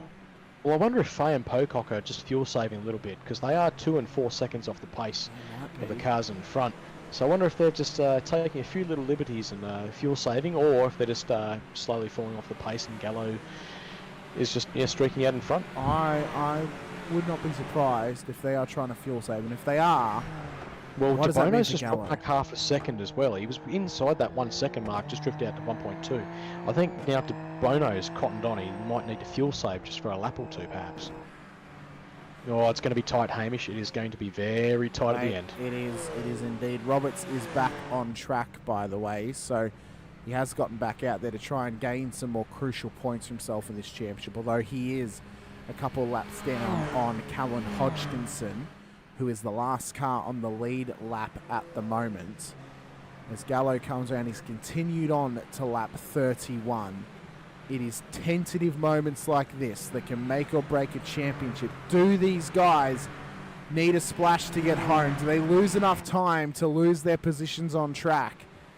It is make or break stuff right now. It's edge of your seat stuff right now. They have 14.7 seconds, just about 15 seconds back to the next car on track who has taken a second pit stop, that being Sam Katakazinos. Do they lose that time in the travel and the stop itself? Oh, it is going to be so tight. I'm going to say it's about 20 seconds. I think, normally at the pits we go to, or the tracks we go to, the pits normally take away anywhere between 20 to 25 seconds. So, yeah, it's going to be close if these guys do need to pit. Oh, Ratcliffe's over the radio. Is he calling for a tow? Well, Ratcliffe is not moving. Oh, no. No, he's not moving. I see him just... Oh, he's slowly rolling. He's moving again. Okay, we'll keep an Faye's, ear they out. must be approaching, yeah. I guess Faye's calling out to see if he's got damage, if they need to, tread with caution going around Ratcliffe there. What I've just noticed is Fahey is now back on the rear end of De Bono's car. What, he's hammering, going past easily. He is. So De Someone Bono's in fuel De Bono- save mode. He's in fuel save mode for sure. So Dylan knows. Oh. I think Dylan knows, and I think those top two are in the... They're in the same boat. They might not have the oars on, but they're in the same boat right now. Jace Douglas has had a crash, although he's still going, so it must have just been a minor spin. Oh, but that car looks so unsettled right now. Oh, he's pushing it to its absolute limit. But David Gallo leads the way at this stage. He's got a healthy gap back to Darren Fahey, and then a little bit further back to Dylan De Bono. We've got Scott Pocock coming through. Ben Brook makes up the top 5. Then there's Kanitska. Verney will be coming on through now with Sheaf and Katakazinos in behind. And then Jay Dixon makes up the top 10. And that is the gap between them. 15 seconds makes up the top 10 at the moment. As Cowie and Ratcliffe have had crashes themselves. Oh, again, Ratcliffe's still going. So they must have just been pulling up slow. They must just be pulling up to a dead stop. And it's classifying them as crashing here, Hutto. Potentially. At least it's not that slow spin of death that we saw a couple of weeks ago at Donington. Very, very true. Very, very true. That is one of the behests of the field, I think, is that little slow spin. It also happens with the GT cars as well, and it is horrible. It's horrible when it happens. As they come round, though, to start lap 33, 5 minutes to go. Do they need a pit stop to get it home? The fuel is going to be ultra, ultra tight. And Hutto, the statistician who has done the maths on this, how close are they right now to needing fuel? How close are they? Do we have an answer? I don't know. If I could see their fuel tank numbers, I'd be able to get some data for you, but I think it's going to be very tight. There might be 1 or 2 cars potentially coughing over the line, I think, Hamish. Does it say on their steering wheels by chance? Oh, you would have to go on the cockpit view then. No, go on board, see if we can actually hear some fuel saving at all. Let's have a look.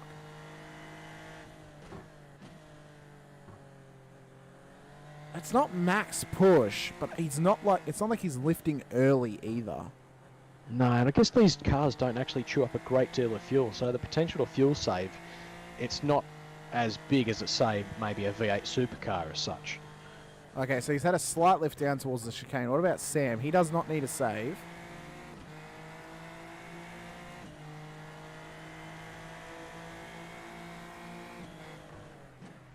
No, I don't think Gallo's saving at the moment. I honestly don't think he is. I think he's just pushing on. I think if he has enough fuel, he's willing just to push on. I feel like if he knew he couldn't make it, he would have come in by now. I feel like Gallo's smart enough to know. He wouldn't push it to its absolute limits like that, I don't think. Oh, I guess we'll have to wait and see. I'm calling the guys will need a pit stop, but if not, that's fantastic driving by all drivers that managed to get this done. I'm tentative to agree with you, but it's a lean. I'm leaning towards it because it is so tight. Now, I got it wrong last night. I thought the top guys definitely were going to need a pit stop, but the safety car actually saved them in that race. Has the safety car saved them in this one? I don't know. It's tough.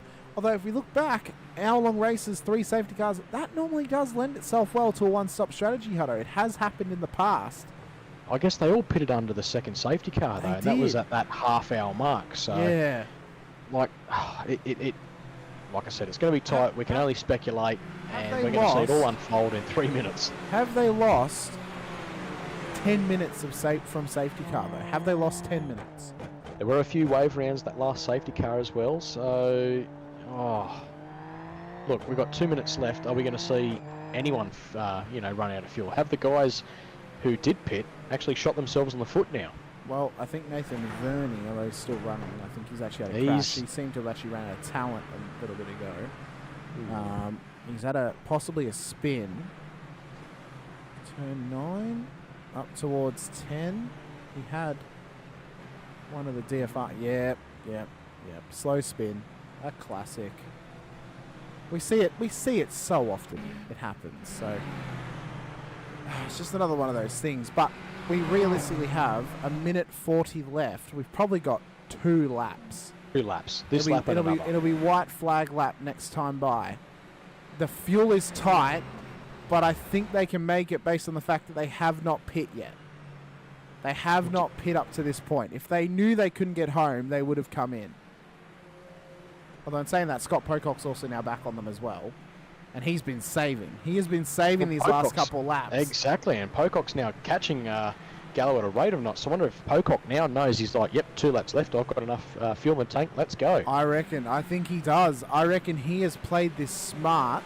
He sat in the tow further back, saved the fuel he needed, and now he can just push on. And Bono's drifting back now. The absolute scenes that this would cause if Scott Pocock not only would take his maiden win last week, but were to win 2 in a row after doing that. Gallo's stepped out to a second and a half, so does he come in?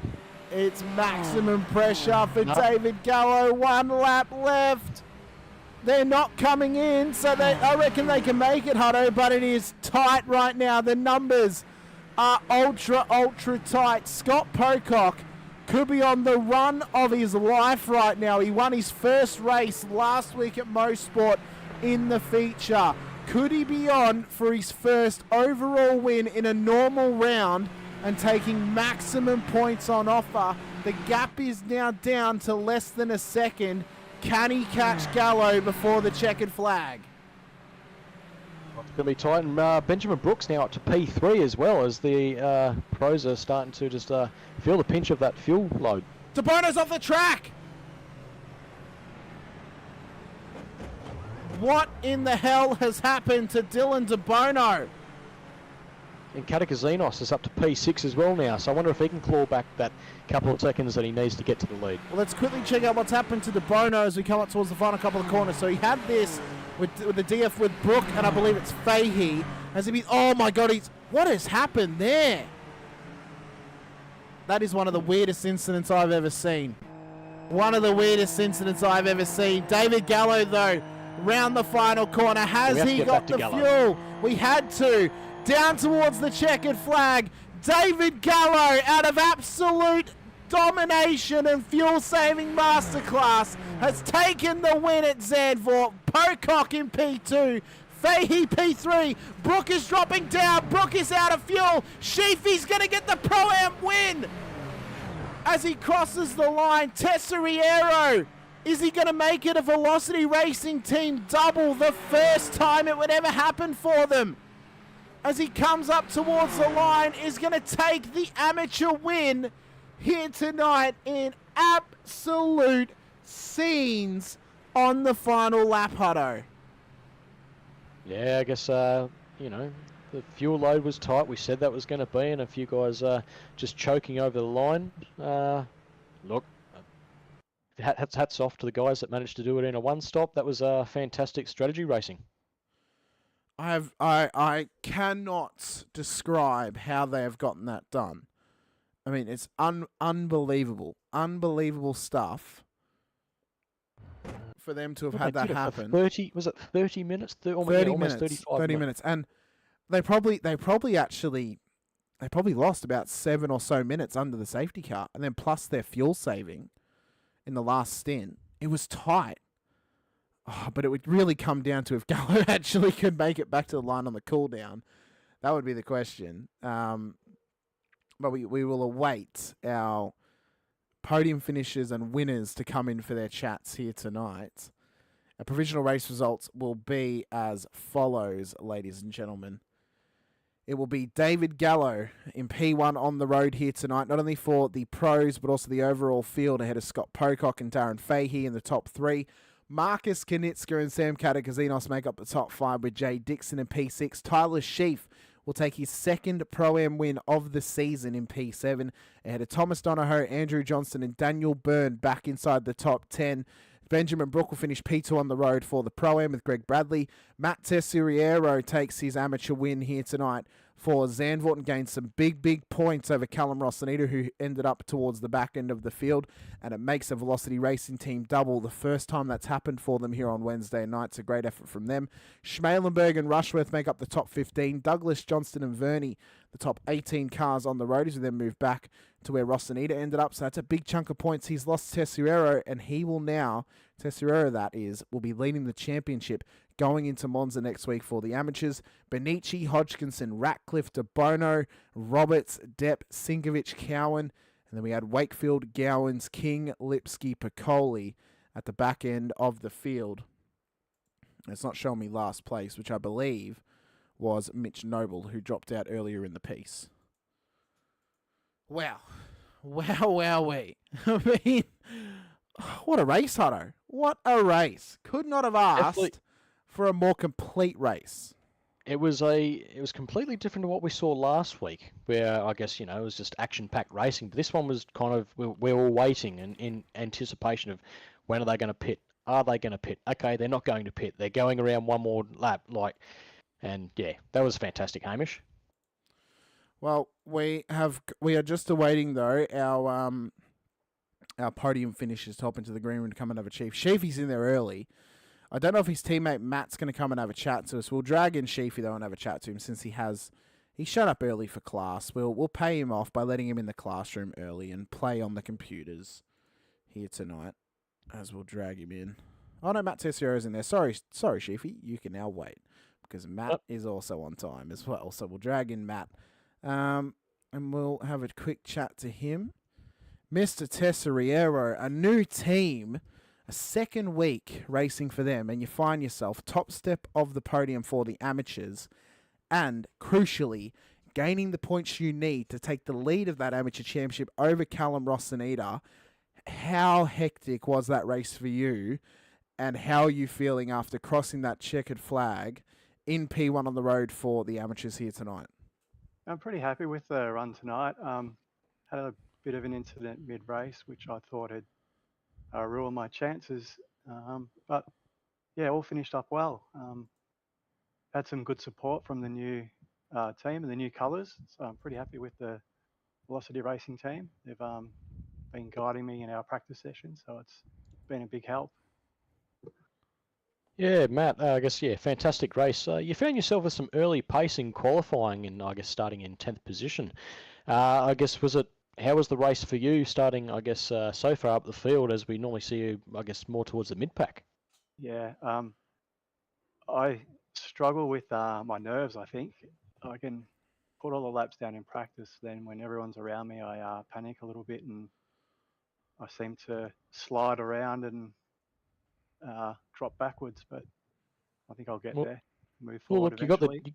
You got the job done tonight, and I guess that'll just come with experience and racing more and, rubbing shoulders with other drivers out there.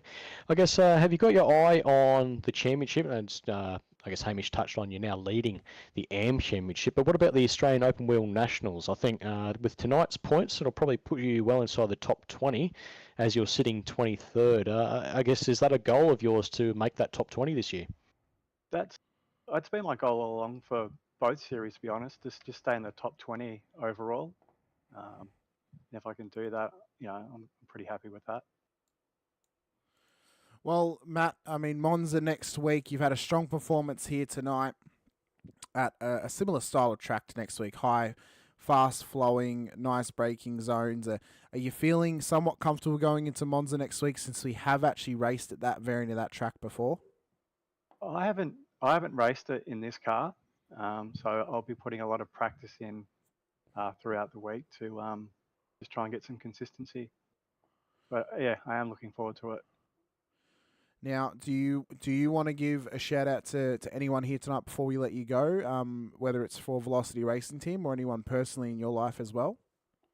Just thanks to the Velocity Racing Team.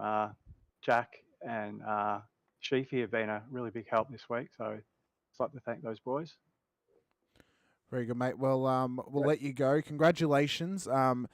As a person who used to drive for that team when it was merged with my team, I hope you feel proud in the fact that you and Sheafy are the first drivers to get a double win here on Wednesday nights for Velocity Racing Team. So congratulations to the both of you for that. best of luck for Monza next week. It's really, really great to see you absolutely firing on all cylinders, mate. And hopefully you can continue this run up towards the top end of the amateur championship. Really looking forward to it. Thanks, Hamish. Thanks, Brad. Thanks, mate. Cheers, mate. All right, now we'll move over to his teammate in Tyler Sheaf. Sheafy, hey, you won a class and you actually get to come and have a chat to us tonight. Absolute scenes off the back of a Velocity Racing Team double win for the first time here on Wednesday nights, and you're a part of it. How does it feel to finally crack that egg of not only getting another win this season, but actually being able to come and celebrate it with us here in the booth? No, it was really good. I wasn't expecting it, to be honest. Benjamin was pretty quick, and I couldn't keep up with him, especially with a couple other faster drivers behind me trying to squeeze past me. But I couldn't believe it. I was going around the last corner. I had to feel save the last 2 laps to try and make it myself, and I saw him slowing down. And my heart started pumping. I was like, "Oh, we've got the win, boys! Finally got it!" Congratulations.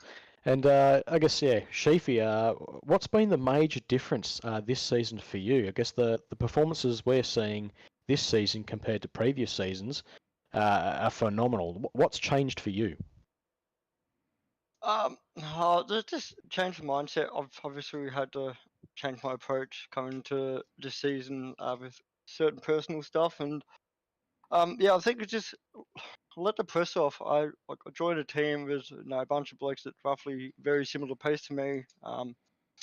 So it's I'm enjoying it. I'm not getting smashed by 1.5, 2 seconds per lap, and I think that might be the biggest thing. I've got nothing wrong with my previous teammates. They're great.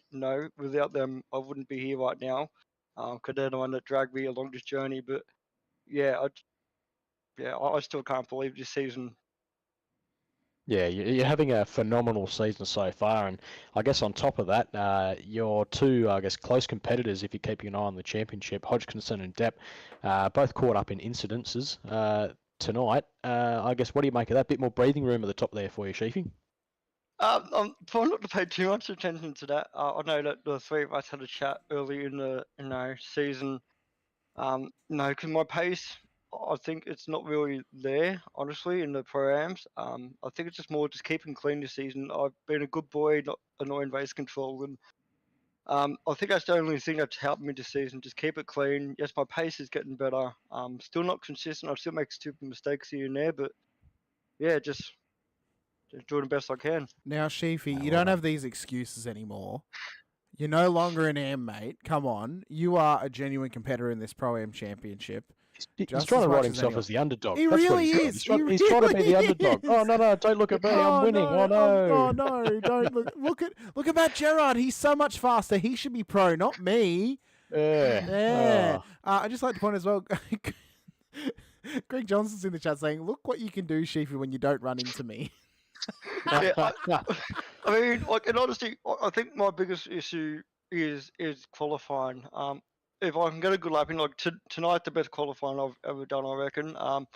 Unfortunately, I was up on my last lap and made an error and ruined my lap. But I think just being up further in the grid, it's just less chances of being caught in an accident. If you're stuck behind 20, 30 cars, damage to the car. Like last week, I learned my lesson the hard way. I made an error, destroyed the car, and destroyed my race.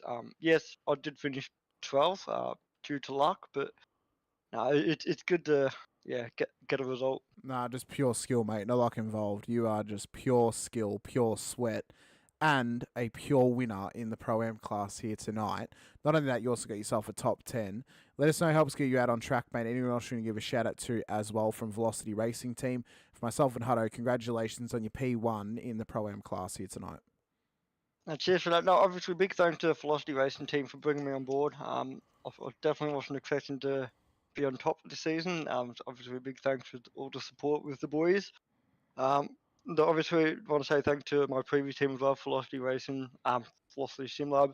They've done a lot of work on me as well. They helped me out along my journey as well. Without them, I wouldn't be here either. So big thanks to them as well. And SRW as well, so from Steve. Big thanks to him. He's helped me out as well, all the way to the series admin, to the broadcasters, race directors, all the drivers.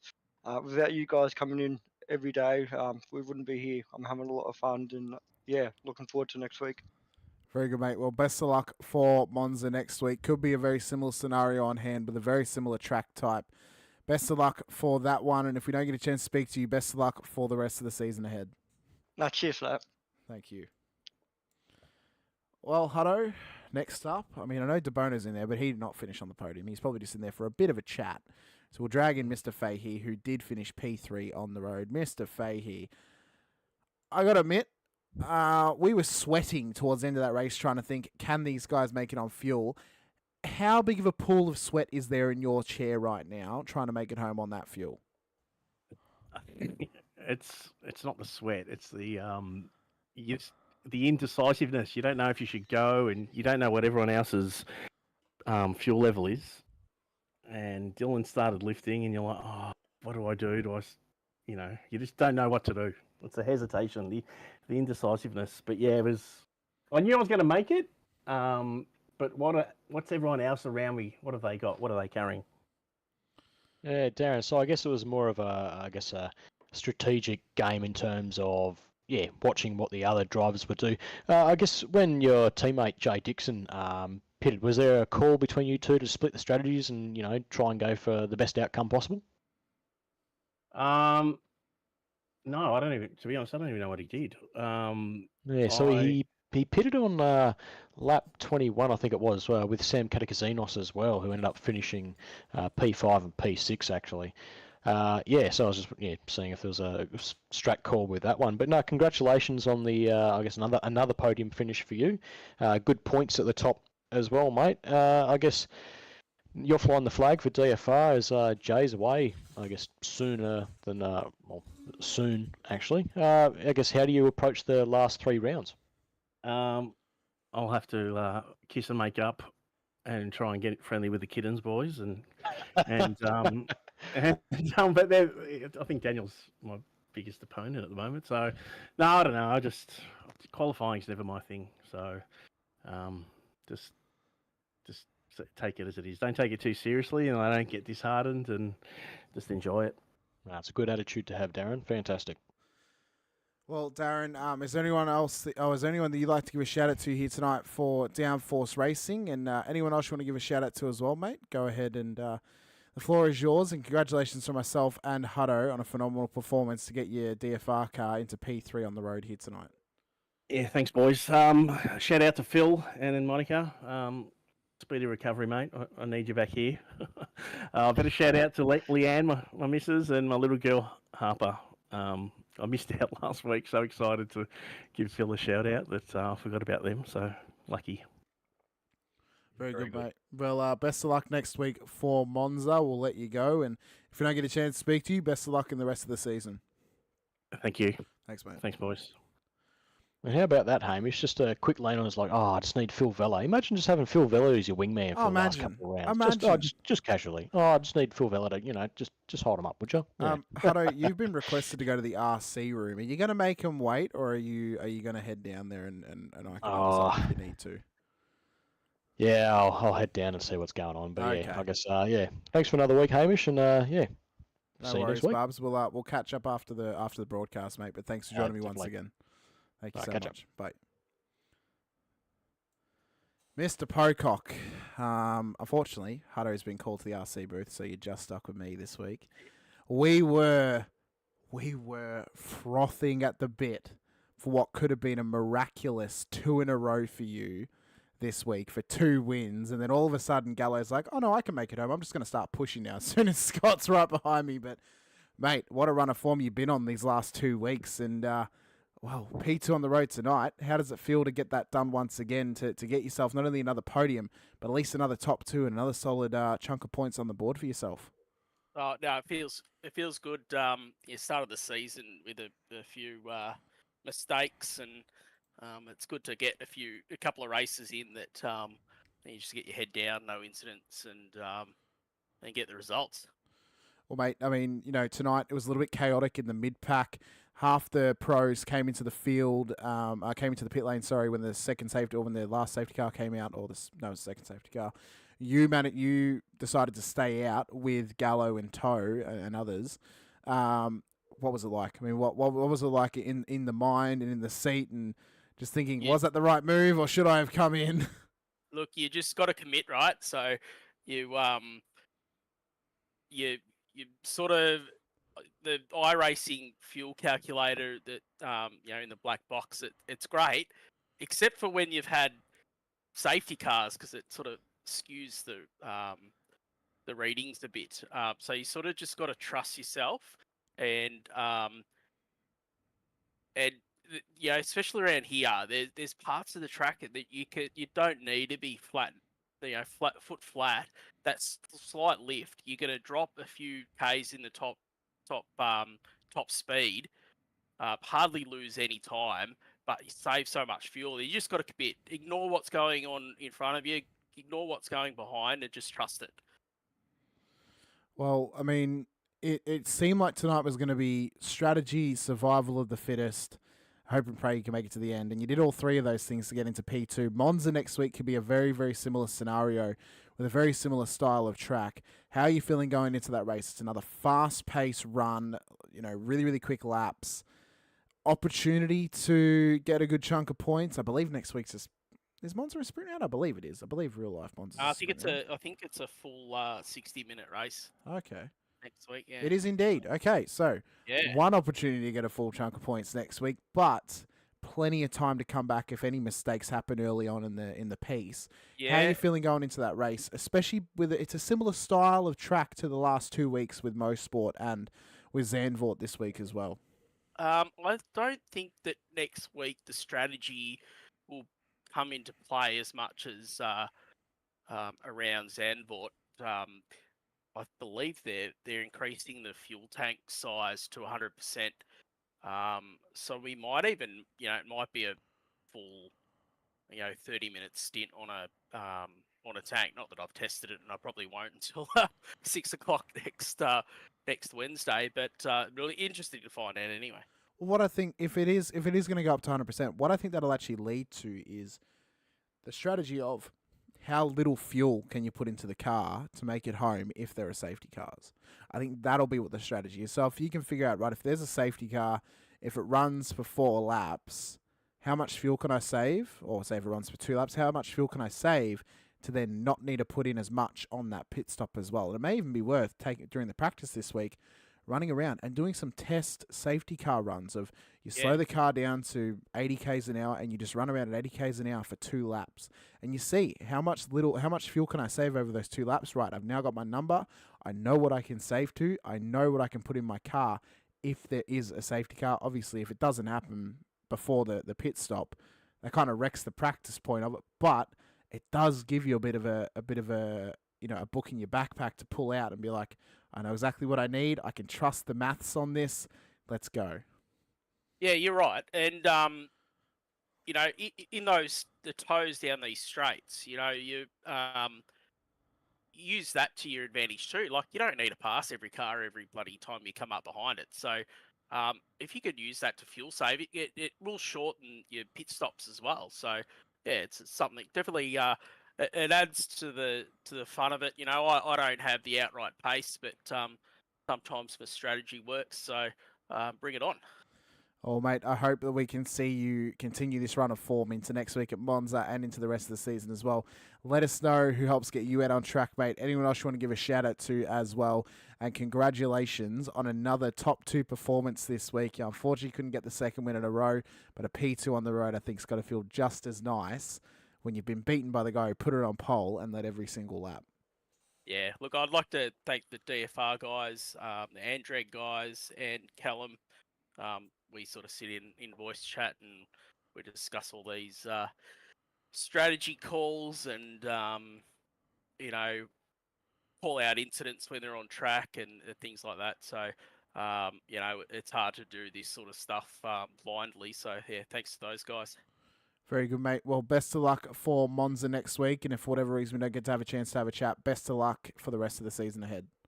Yeah, thanks, mate. Thank you. Well, ladies and gentlemen, Brad Hudson is in the green room, so I'm going to drag him back in.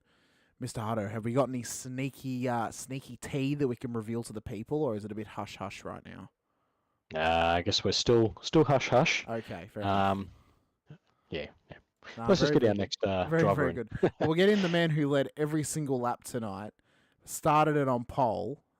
He may have even had the fastest lap of the race. Let me check, because if he has, he's taken an absolute grand slam.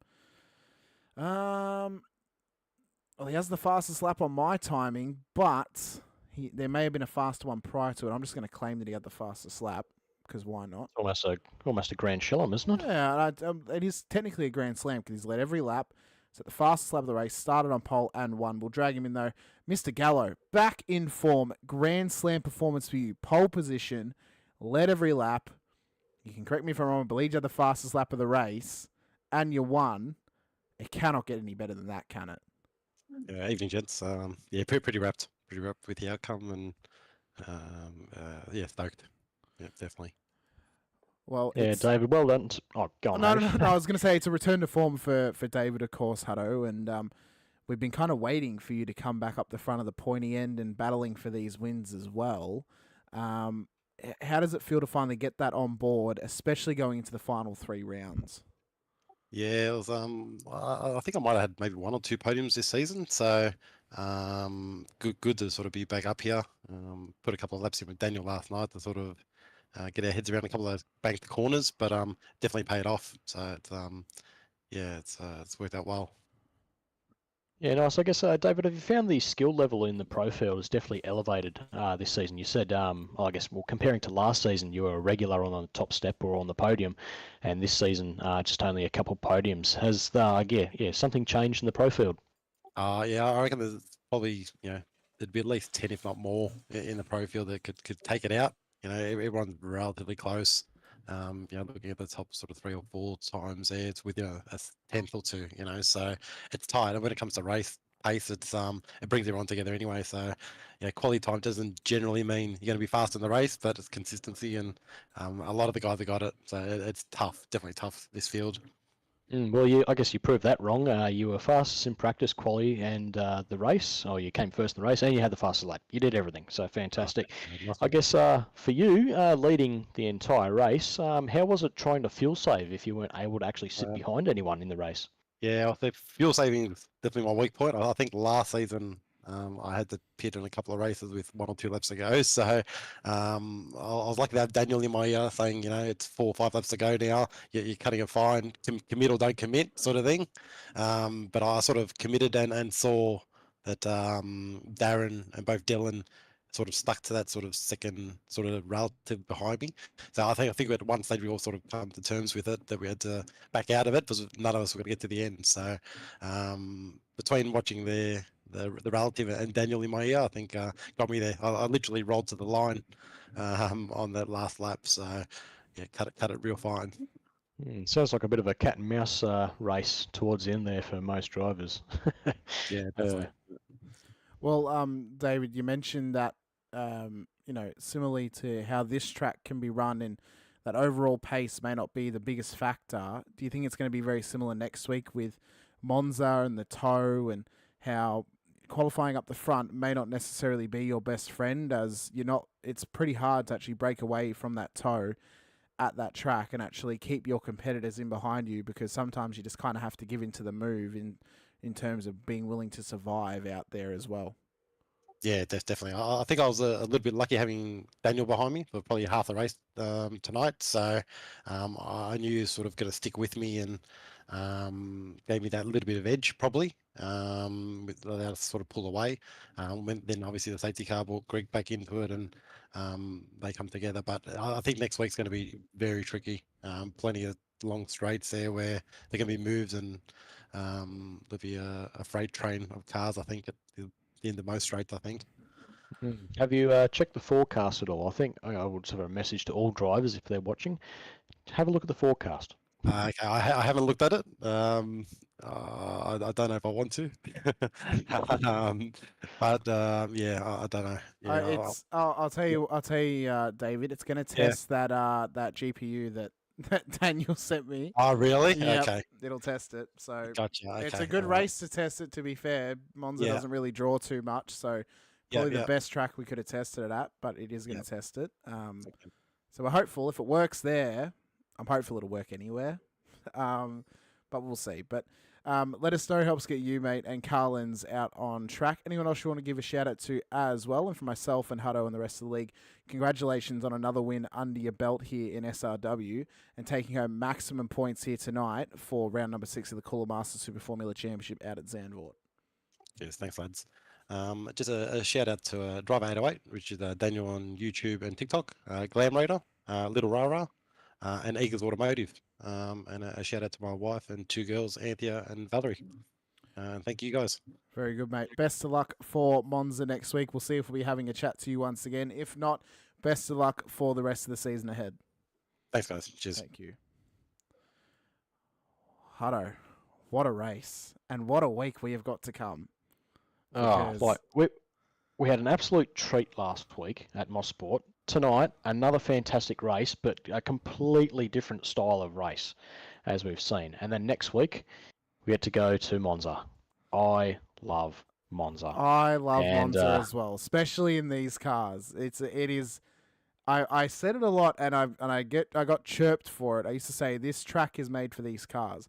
Monza is genuinely made for these cars. It is a track that suits these cars so well, and these cars suit it. It is a match made in heaven. But when you can sprinkle some of the weather gods out there, we could be on for a championship making or breaking race for a lot of this field if they cannot maximize when the weather gets turned on. Well, we've seen championships won and lost at Monza, as we saw. I guess it was season 3, 2023. That fantastic battle with Cuttajar and Vela. Unfortunately, Cuttajar not getting the better, and that was Vela's second title here at SRW. But yes, we've been to Monza several times before, and it's never disappointed. So I'm expecting much the same next week, Hamish. I just want to quickly question as well: Have we gotten a multi-time winner now at this track? At Zandvoort? No, Yes. this was it was always going to be a first-time winner. Our previous winners were Alex Court, Adrian Loretti, Michael Cuttajar, and now David Gallo. That's right. That's exactly right. Okay, very, very good. All right, well, thank you so much for joining me once again, Hutto. It's been an absolute pleasure here out at Zandvoort. I could not have thought of a better way for us to really split the difference in this championship and begin our second half of the season. Monza next week going to be absolutely massive. You guys do not want to miss it, so be sure to hit the like button and subscribe and the bell icon so you are notified whenever we go racing. We've got a massive rest of round number 6 to come this week. Tomorrow night, the Shannon's Insurance GR86 Nationals will be absolutely huge out at Urschersleben. Friday double bubble action. The Legends World Challenge will be heading out to Hockenheim Short B Circuit, and the Warren Brown Tools GTDs will be racing out at Road America.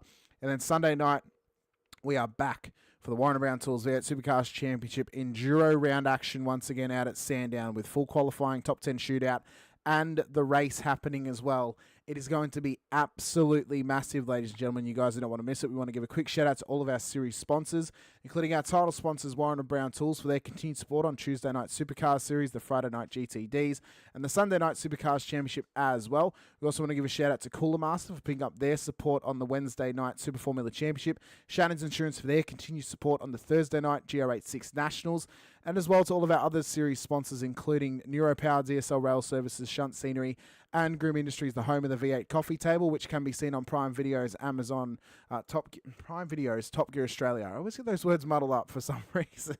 But for myself, Hamish Munro Brad Hudson alongside, we appreciate your time being here with us once again. You guys will be with JP and Sinker tomorrow night for the GR86s. But until then, stay safe, drive hard, and as always, bye for now.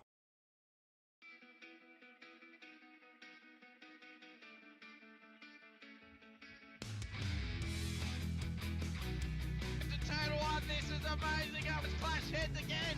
This is like Chaz Mostert and Cam Waters, almost the same situation. Better contact going down to the hill. Sam Noble wants to sniff on Dave Coleman now. Sam Noble bottle right now because tell you what, Bruce Tanak and Jamie Dyke just